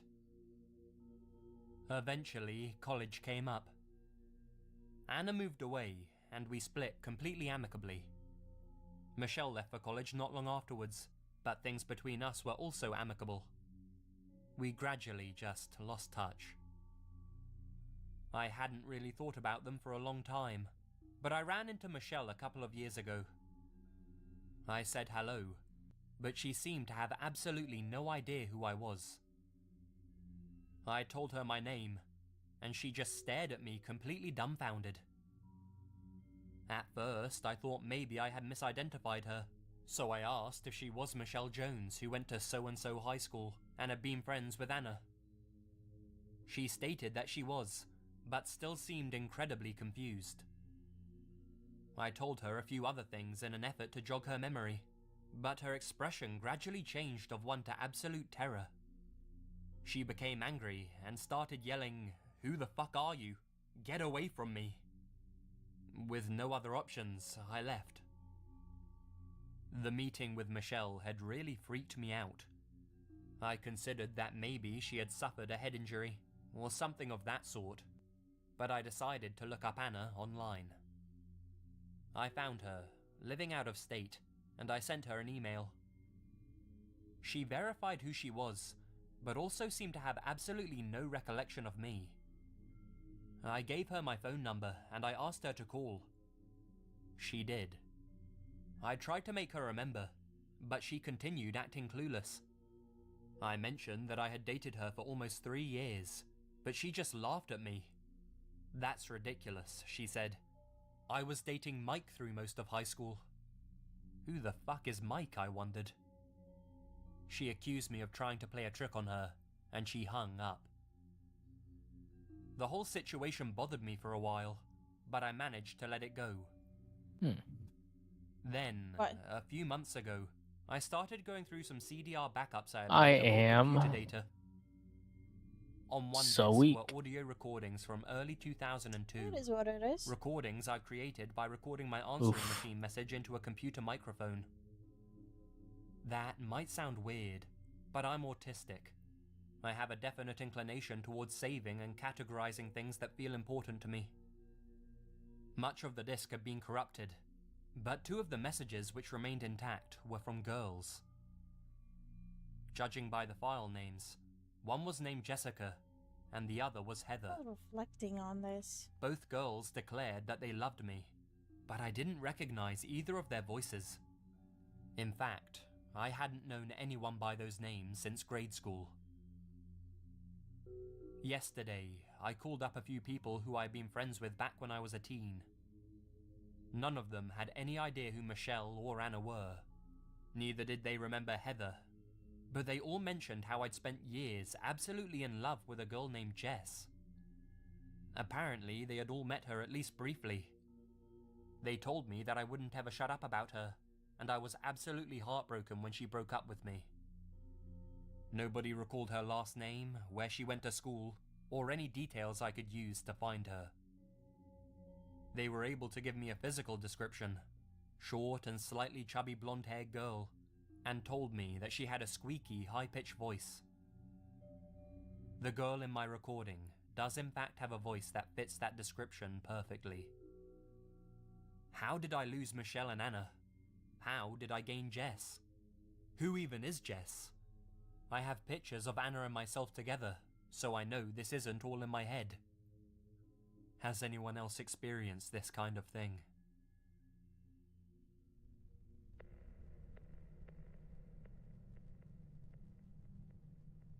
Oh boy, you guys would love where I work. Weird things happen here all of the time, but I'll just talk about one of the creepiest moments I've ever experienced here. I work as a security nighttime attendant at an apartment building. It's 24 stories, and one of the oldest buildings in the city. One night, I'm sitting here when the phone rings at about 3 AM, and I answer with, "Hello, this is Sam at the front desk. How can I help you?" The voice on the other end sounded female, but was totally garbled, and the only bit I could make out was 23rd floor. I tried to tell the person that I couldn't understand them, and asked what apartment they were in. But again, a garbled response, and 23rd floor. After the third time of trying to understand them and the same response, I said that I couldn't understand them, but that I'd come up and meet them in the hallway. So, I go to the main elevators, and both of them are up on the, surprise, 23rd floor. Luckily, we have an older service elevator, and that one's only on the 7th floor, so I call it down. I get in, and I hit the button for the 23rd floor, but it won't move, and the inner door won't close, so I go to unlock the reset panel, and boom, we start going up, door still open. I'm freaking out, and the elevator is shaking because it goes really fast and is quite old. As I'm going up, I just stay towards the back, and finally, I reach the 23rd. I step out, and the door closes just fine. I look around the hallway.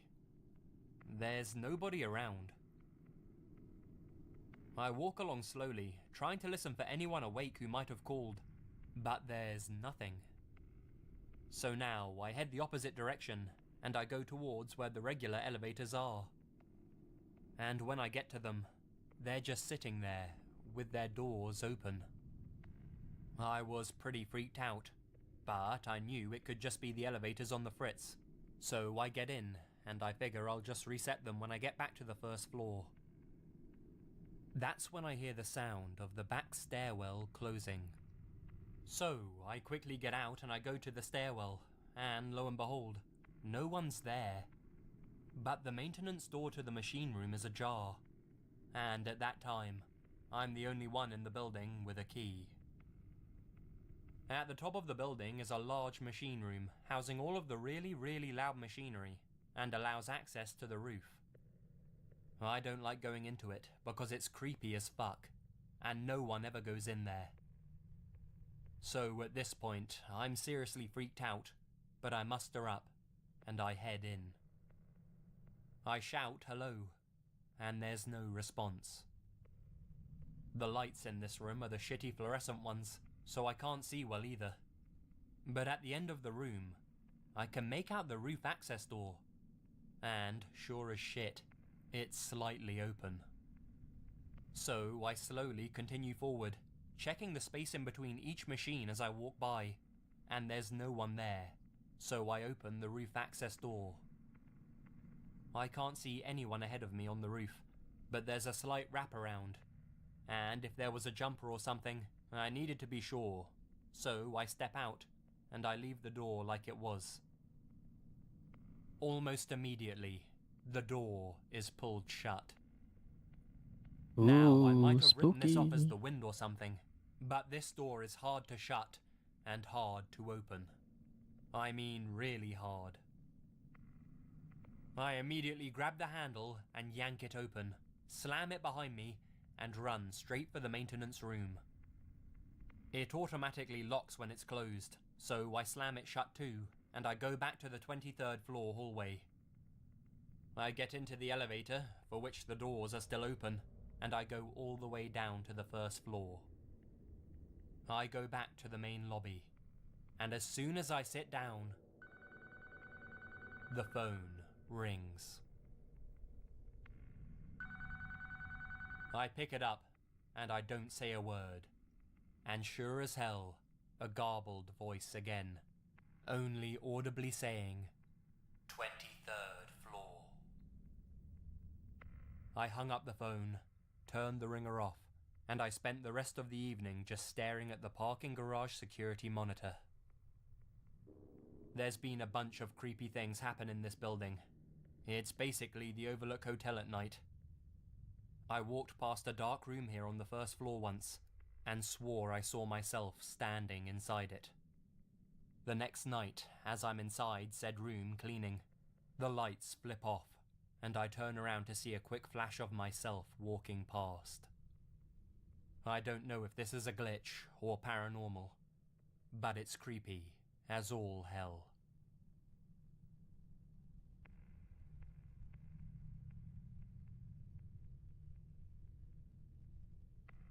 Having spent my entire life living in New Mexico, a lot of people I know have claimed to have seen skinwalkers. For those of you who don't know what they are, you'll get the gist from this story. They're kind of our regional boogeyman, but ask a Navajo about them, and they'll either absolutely ignore the question, or they'll kind of laugh it off, saying something to the effect of, white people believe that they're myths. Well, this is my story regarding them. My father owns a small delivery service that operates out of Farmington. We mostly deliver small packages out to the middle of nowhere that are too much hassle for the larger delivery companies to bother with. My dad is the only employee, and we have a few pickup trucks and a trailer. One day, we get a delivery out to Window Rock, Arizona, on the Navajo reservation around 2 hours from Farmington. My dad gets the call for the job while he's chilling with his Navajo friend, Travis, and his girlfriend as well. Travis mentions how he's got family out in Window Rock that he hasn't seen in ages, and makes the suggestion that they should go with him. I was about 6 or 7 at the time, and it was summer, so my dad decides we'll all go down together. He can make his delivery real quick, and then, while Travis sees his family, we can go and check out Window Rock. It's a big rock face with a large hole in it that goes right to the other side. Pretty cool. We had to convoy in separate trucks, since my dad's was loaded down with freight. We decided to bring along a couple of walkie-talkies so that we could communicate with Travis and his girlfriend as we drove. We spend our time in Window Rock. Everything is generally uneventful, and we start heading home along the old highway, with my dad and I in front, and Travis and his girlfriend in the truck behind us. I honestly don't remember most of Window Rock, but this next part I can never forget. We're somewhere on the highway between Window Rock and Gallup, New Mexico. It had just rained earlier in the day, and the road was kind of slick, so we were taking it pretty slow. On the left of the highway, there's nothing but sandstone cliffs, and on the right, there's a huge field separated from the road by a small barbed wire fence. We crest the top of the hill, and down at the bottom, we see what appears to be a very large dog sitting back on its haunches in the middle of the road, facing the cliffs. My dad calls over the radio. "Hey Trav, do you see that big-ass dog?" Travis starts yelling back over the radio, "That's no dog. Speed up and hit it right now." He just keeps screaming. He sounds almost hysterical. "JJ, you have to hit it. Please, please, hit that fucking thing right now." My dad can hear the fear in his voice, so he starts to speed up, and as we get a bit closer, I begin to see it a little more clearly. It's covered in this brown, wiry, matted fur that appears to have dried blood all over it. It's still facing the cliffs, but the moment our headlights hit it, it turns and looks at us, and it has an almost human face. I don't know how else to describe it. Sort of a mix between a bear and a human face, I suppose. It looks twisted and distorted, and almost in pain. As we get closer to this thing, we start to realize it's actually fucking huge. Though it's still sitting on its haunches, it's about shoulder height with the hood of the truck. We get extremely close to hitting it when it lets out this scream that sounded like someone screaming as their lungs filled with water, and it rushes backwards towards the field, leaping over the barbed wire fence. Within seconds, it was gone from sight. Travis comes over the radio again. Holy shit. Keep driving. We have to get out of here. We have to drive faster. He kept repeating that last part. Pretty soon, we're speeding like crazy, and just as we start to come near the outskirts of Gallup, we get pulled over. Travis pulls his truck over as well behind us. Naturally, this makes the cop, a Navajo man himself, very on edge, and he immediately asks why Travis felt the need to pull over as well. Travis says, "We just saw a skinwalker a few miles back, and it's been following us." The officer immediately turns white, stammers something about a verbal warning, gets in his car and takes off. We do the same.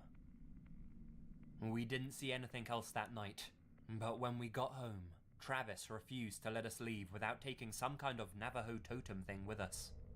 Supposedly, it kept the thing away. If any of you guys have had any experiences with skinwalkers, I'd love to hear them.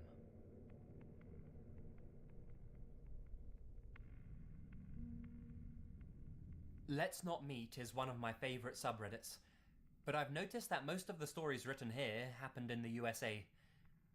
Here is a little taste of horrors that we lived through south of the border, in Mexico.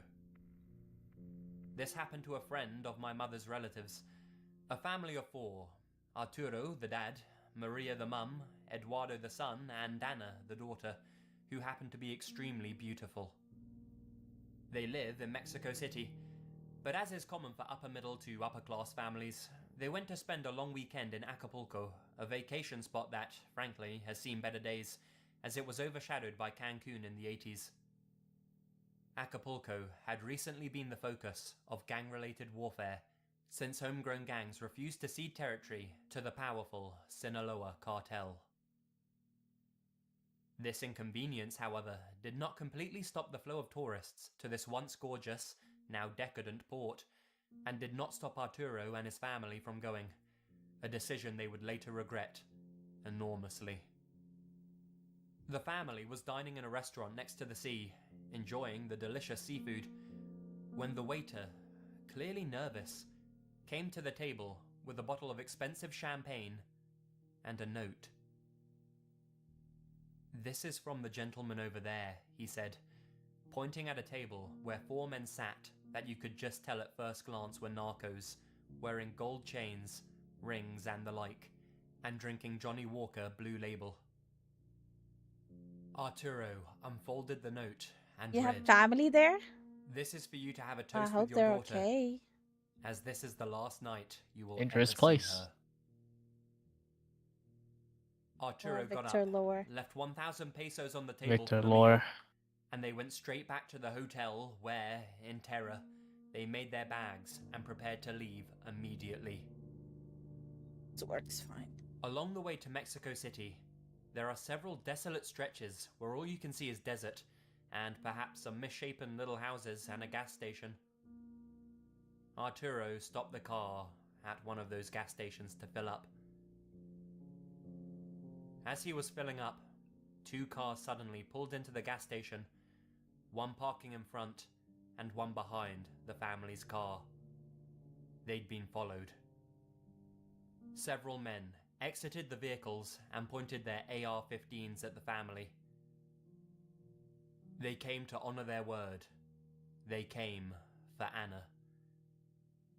According to Arturo, there are few worse feelings than being powerless as you watch your daughter, screaming and kicking, being dragged into a car, which then speeds away over the horizon, never to be seen again.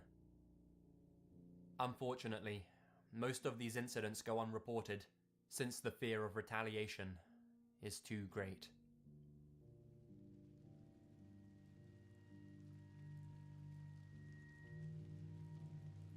Lots of people are afraid of Hey, accessing the deep now. web for themselves. Be that because they don't Mouth want to see some eggs. of the messed up things they've heard about, Ooh. or because one wrong step It's gonna give it can, to you. in theory, land you in a whole heap of X trouble. gonna give it to you. Accidentally clicking on a disguised child porn site, which automatically downloads some illegal images onto your computer, for example. I guess that's why so many people are interested in hearing about the deep web. It's still a pretty big mystery to most internet users, but a pretty interesting one at the same time. I, however, was never too worried about accessing it myself. It's mostly a pretty boring place, and most of the crazy things you hear about are either massive exaggerations or just downright myths. That's not to say there aren't some seriously messed up things out there though. Here's an example of a real site on the deep web, which I came across a while ago now. The site in question was called Acid Splash, followed by a seemingly random assortment of numbers. So something like acid_splash 764390. You get the picture. When following the link to the site, you arrived at a cover page that simply had the site's crude little logo and the slug line, because ugly on the inside should mean ugly on the outside. Clicking on the logo brought you to the main site. Across the top bar were a few links to follow, such as about, services, members' videos, pictures, and all the like. Despite the crappy logo on the cover page, this site was pretty well laid out, fairly professional looking for deep web standards. In the About section, it explained that the site was for those with a burning desire for revenge. Basically, it was a site for angry users to get revenge on anyone they liked, in a very particular way. For a price, they'd be able to pick a target to be the victim of an acid attack, ruining their lives forever. They kept on using the word justice, I assume to try and convince users to use their services, and to rationalize their sick business. The attacks would be recorded, and the videos would then be uploaded to the site, where other users who paid a Bitcoin membership fee would be able to view them. At the bottom of the page were several sample videos. Each video was titled a person's name, followed by the word Splash. Cindy Splash, for instance, and had a short description underneath, thanking a username for making use of their service. All of the short sample videos would follow the same formula. They would record themselves stalking the victims, filming them from hidden spots so that the people being taped weren't aware they were being watched. The footage was just of the people going about their everyday lives and just doing normal things. Shopping, hanging out with friends, walking to work, etc. After a few minutes of this, the video would cut to the inside of an empty apartment. All you could see were a person's gloved hands, preparing a beaker of what I assume to be hydrochloric or sulfuric acid. Yeah. The end of each video Wow. would be of the victim, can be filmed smug. from a distance, as the cameraman Eh. slowly approaches them Do when they are this alone shit. and vulnerable. The camera gets uncomfortably close, and you can see the shock on the person's face as the cameraman It's the shouts something small at them, things. always in a language It's I the didn't understand. small things that count. The acid would then be thrown in the victim's face, their screams clearly audible as the guy holding the camera ran from the scene. Even if treated immediately, such an attack would completely destroy a person's face, leaving them with horrific facial burns and scars for the rest of their lives, and potentially even blinding them. Just before fleeing, the camera would linger slightly on the victim's face as they clutched it in agony, the acid slowly burning away at their skin.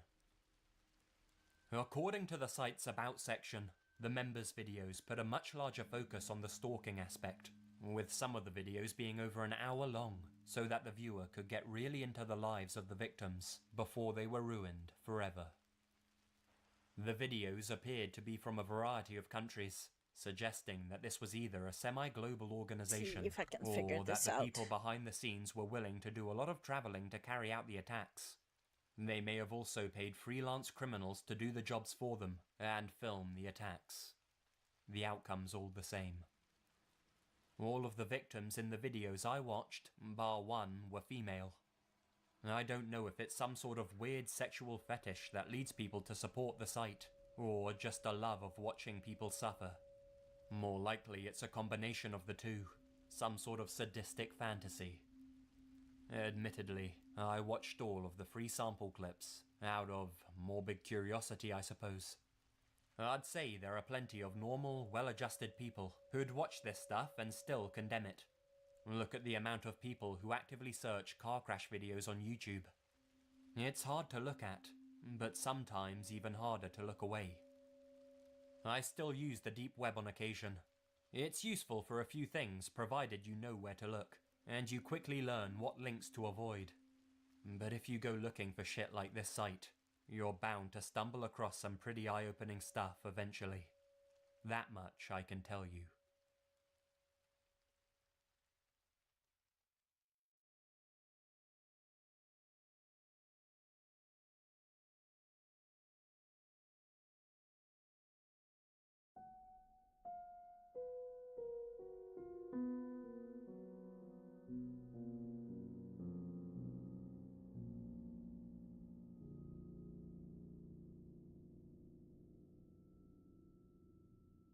Hey guys, Lazy here.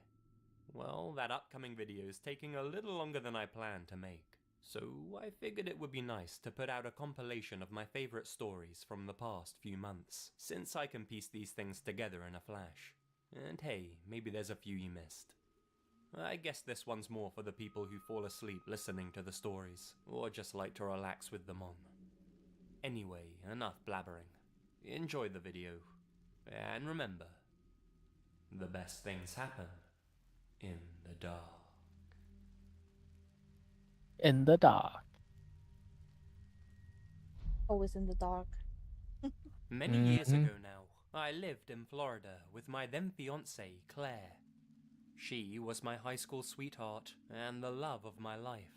A small, petite little thing who couldn't scare a mouse even if she wanted to.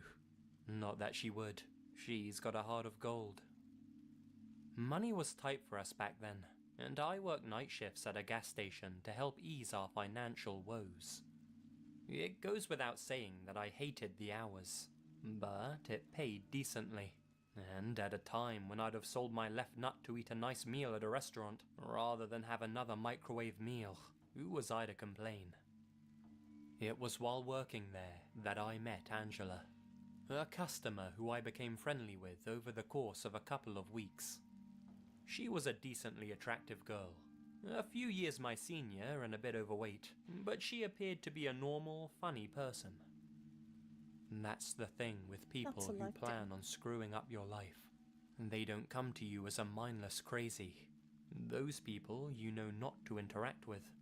But because of how ordinary Angela appeared to be, I started chatting with her every time she came into the store. In hindsight, it was a little strange that this woman would come to the store every night and spend a good long while just chatting with me. Most times not even buying anything. But the night shifts were dull, and I guess I welcomed the company. She'd always come in at those weird hours because of her insomnia.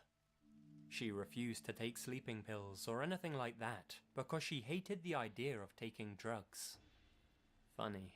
The more and more she came into the store, the more I started to realize that she probably wasn't taking some other types of drugs that she should be.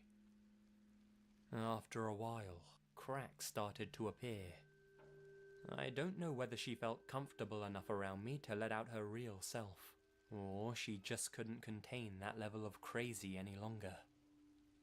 It was the way she acted, Yeah, the and cheek the puff strange thing things is not she working. said. Like how she had bet that my blood smelled really Need to nice, learn a little more how like to a do that. perfume.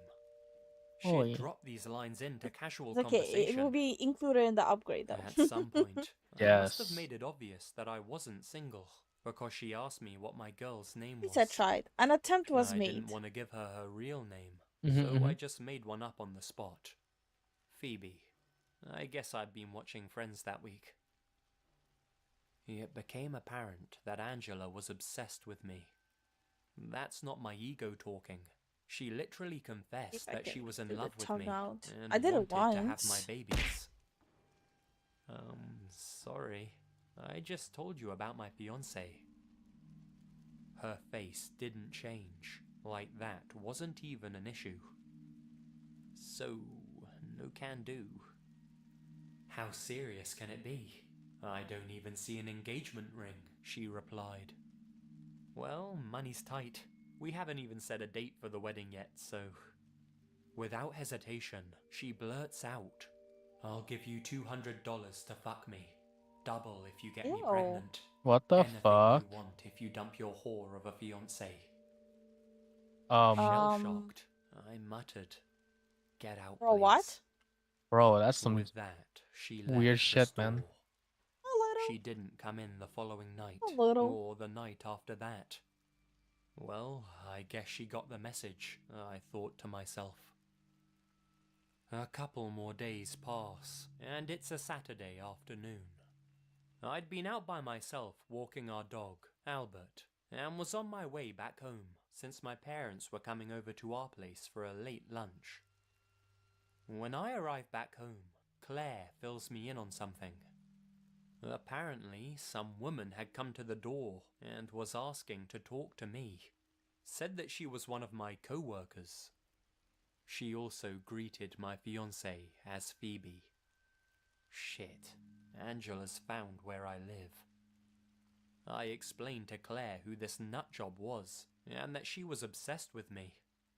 Thankfully, she knew me well enough to know that I wasn't having an affair behind her back. Being the trusting person she was, Claire invited Angela in, telling her I'd be back soon. She followed her inside to wait for me. Thankfully, my parents and a couple of family friends were already there. At one point, whilst waiting for me to get back, Claire went to use the bathroom. When she came back down, Angela had gone.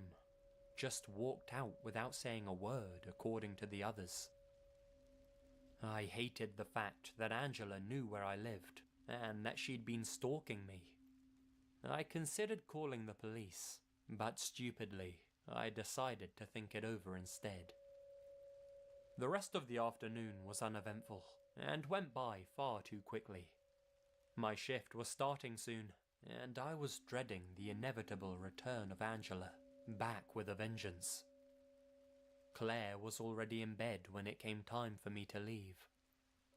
Just as I was getting ready to head out, I noticed Albert was sniffing at one of the small closet doors, scratching at it and whimpering. Great, we've got rats, I assumed. Come on, Albert, let's take a look then. I opened the closet, and there was Angela, crouched down in the small space under the stairs. Her eyes were wild. One of her hands was clasped over her mouth to hush her breathing. In the other, she held a small knife. You bet your ass that I didn't hesitate to call the police now. Thankfully, she dropped the knife pretty much instantly, and didn't put up much resistance, just bad-mouthing my fiancée, calling her an ugly whore, and begging me to give her a shot instead. What the hell? As if saying all this would make the situation Oh, better it's so for her loud in if some your way. microphone picked me up. The cops arrived and took her away with little trouble. Claire in tears at the whole situation, me shaking due to a mixture of rage, fear and confusion. Angela admitted to everything. According to her confession, she knew that I was out of the house when she knocked on the door. That was her plan all along. She hadn't come to talk to me. She came to murder my fiancé. She had brought that concealed knife with her to do so. In her mind, with Claire out of the picture, I'd be all hers, and we'd run away together. Delusional. What she didn't know The was that my fuck? parents and our family friends were there too. She followed me in her car to make sure I'd be gone long enough, during which time our guests arrived. When she saw them inside, she knew that she'd have to wait. When Claire went to the bathroom, Angela left the room with my parents in. But she didn't walk out the front door as everyone assumed. Instead, she quietly stowed herself away in that small closet, waiting for the others to leave. She knew my shifts like the back of her hand, so when I returned to the That's house, so creepy. she figured she'd wait Yup. until I went to work. That way, the house would be nice and empty, and at that point, she'd be able to murder my fiancé. Along with the blade, she had brought a whole bunch of pictures of me, taken without my knowledge. They were of me inside the store, taken from outside, of me in the car, of me just walking around town. This woman had literally been chronicling my everyday life since I met her. Why she brought the photos along with her, I have no idea. It's extremely Can't creepy do to some think tongue that she was physics. in that house with us the entire day, So it actually especially dangles. when you consider what she was planning. We moved out of state not long after this, not because we thought Angela might escape and come after us again, but because Claire didn't feel at home in that house anymore, as if it was tainted by Angela's actions. As I said, this all took place many years ago, and I can now happily say that Claire and I did eventually get married. We now have 2 beautiful children, and the whole Angela incident is far behind us. Though, I still lay awake at night sometimes, thinking about how everything you hold dear in this world can be taken away from you by some lunatic. Yup. It's only pure dumb luck that I noticed Albert's whining, and just before I left as well. What would have happened had I actually left for work doesn't bear thinking about.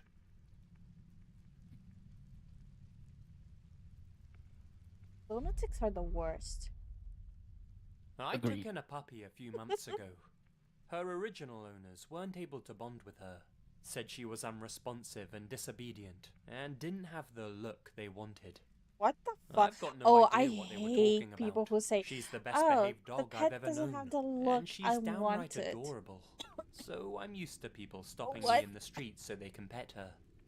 That's like Usually, people psychotic. will ask before they touch her, or at the very least, they'll say something like, "Oh my god, look at that dog," to let you know they're obviously gonna come over and say hi to her. I'm pretty much fine with that.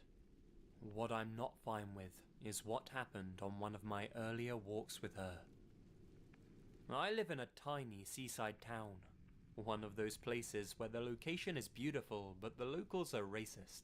And I kind of take my dog on a tour of all the areas closest to the sea when I walk her. We'll walk along the beach, down the promenade, around the miniature lakes, and then home. Probably not smart to stick to the same route every day, but I've switched things up since then. Anyway, we were at the final stage of our walk, making a couple of laps around the secluded lakes, when we walked past a man. Now, a lot of old men gather there on a regular basis. I didn't think much of one dude sitting on a bench by the water. I told myself he was staring because my dog was cute. I just passed him by. Then, from behind me, I hear him say, "Sit." And my dog, who is much more obedient than her previous owners led on, sits down and looks up at me, all happy and expecting a treat. I frown back at the guy, see that he's still on the bench, and quickly encourage my puppy to start walking again. We haven't even got 5 feet further down the path before the guy says, "Sit," and my dog does. I turn around again, already glaring, and see that the Yeah, man is now on his feet. It's I tell my dog to keep linked walking to and pick up my head pace, movement, not eye trying to movement. get over to the path that Oi. leads up to the main street, away from this empty place. so when the head We're moves, still the nowhere tongue near jiggles. the path when the man yells, That's funny. "Sit." And again, my dog does. She's starting to look confused, but I'm pretty much terrified. He's coming over to us, and he's catching up fairly quickly. He's close enough that even without my glasses on, I can tell that he's grinning. At that point, I'd had enough. I forget about getting to the path, just scooped up my dog off the ground, ran straight up the hill to the side of us, and climbed over the little fence that separates the lakes from the street. The man didn't follow, but stayed at the bottom of the hill, looking up at us, not smiling anymore. I'd never seen him before, and haven't seen him since, and I hope it stays that way. I don't know exactly what his intentions were, but it seemed to me like he was using my dog's obedience to slow me down, to keep me from getting away from him. So I doubt they were good. Glad I didn't stick around to find out.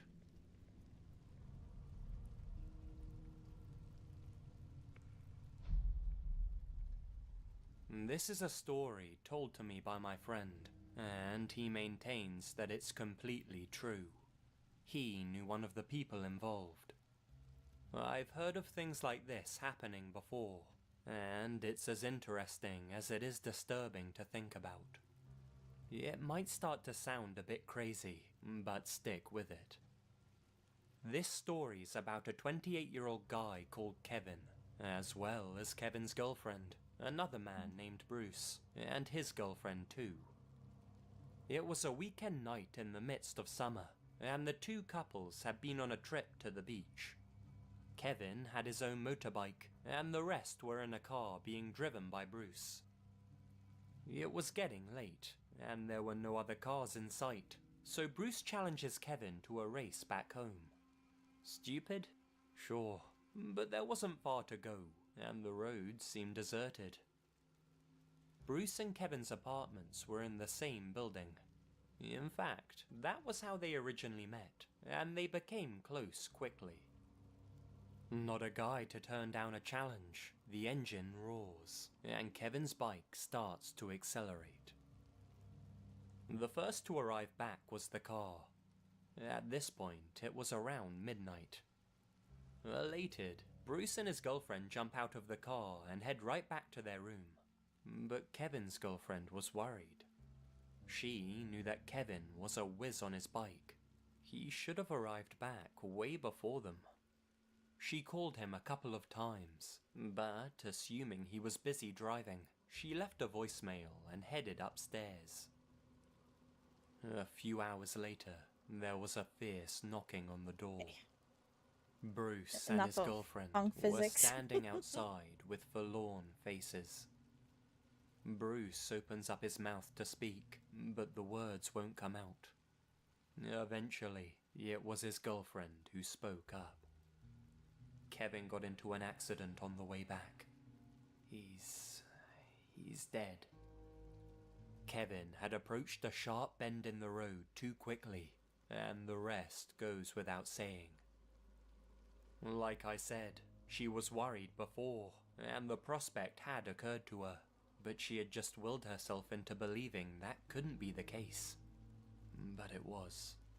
She just fell to the floor in tears. They tried to console her as best as they could, but that was when Bruce said something very strange. Listen, don't freak out, but I think the cops may have made a mistake. See, Kevin came by our room. The pair were shivering I want to despite stop. the I hot need to stop summer right air. now. The next Kevin's step mum had just called is us I up need and to told us what mesh happened. the face. I told her To what Oh, add damn. the news to jaw you. movement. When I hung up, we Oi. heard a knocking at Otherwise, the door. like the face will We be asked very who it still while was, talking. and it was Kevin. Alright. We thought he was doesn't look playing some kind natural of sick joke on us at if first, it's like this. but his mum wouldn't have laughed Yeah, at that's something true. like I want that. some jaw movement. We were scared, so You know, we some didn't open jaw the door. movement. Eventually, we heard footsteps, and he went away. She, of course, couldn't believe what they had told her, but they were being deadly serious. They both seemed convinced that Kevin's ghost had come to say goodbye or something. Even if they really believed that to be the case, face it thing? still seems like a pretty insensitive thing to say to someone who's just lost their boyfriend. But what's weirder is that before they left, they said that if Kevin came knocking on her door, she mustn't open it, no matter Yeah, what. it Like a this warning. mouth fits her. Needless to say, This whole ordeal freaked her the hell out. In shock, she spent the whole next day locked in her room, mourning the death of Kevin. Eventually, she managed to cry herself to sleep. And I even have this when I'm eating. That night, she woke up to the sound of knocking. When you're eating, Thinking that her nom mind nom nom was nom playing nom. tricks on her, she pulled the bed sheets over herself and desperately tried to fall back into sleep. What's this? The knocking continued, Happening? and this time, Going on? whoever was knocking spoke. Got a mistake? Hey, it's me. Open the door. It was unmistakably Kevin's voice. Crazy, right? Well, that's the thing. Though it obviously made no logical sense, the whole scenario somehow felt completely natural to her. She approached the door carefully, compelled to answer his call. The closer she got to the door, the more she felt Kevin's presence. Please, open the door. She felt tears brimming up as she reached for the handle. But this was nuts. After all, he was dead. She desperately tried to communicate with Kevin, or whoever or whatever was behind the door. You're already dead, she shouted. The knocking got louder. You're already dead, Kevin. But the knocking continued, and the shouting just became louder and louder. She couldn't help but cry even more. The thought that Kevin may somehow still be suffering, or desperate to say goodbye, was more than she could bear. That was it. She flung open the door and shouted for him at the top of her voice. And then she woke up. She had been in a coma. When she came to, she found herself in a brightly lit hospital room. Next to her bed sat Kevin, who was crying in relief. She felt weak and couldn't comprehend what was happening. Kevin elaborated. In reality, he had arrived back at the apartment before the others, but became worried when they seemingly took forever to catch up. He went back down the same route, only to find Bruce's car obliterated just after a sharp bend.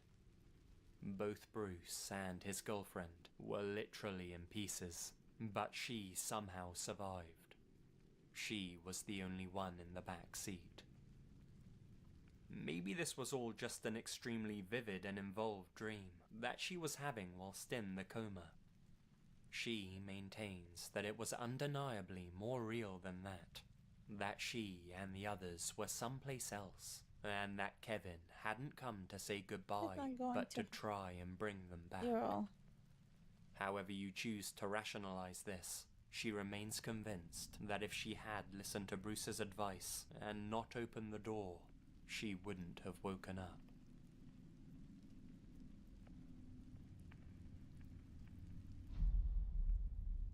This took place a few years ago, while I was living with my parents.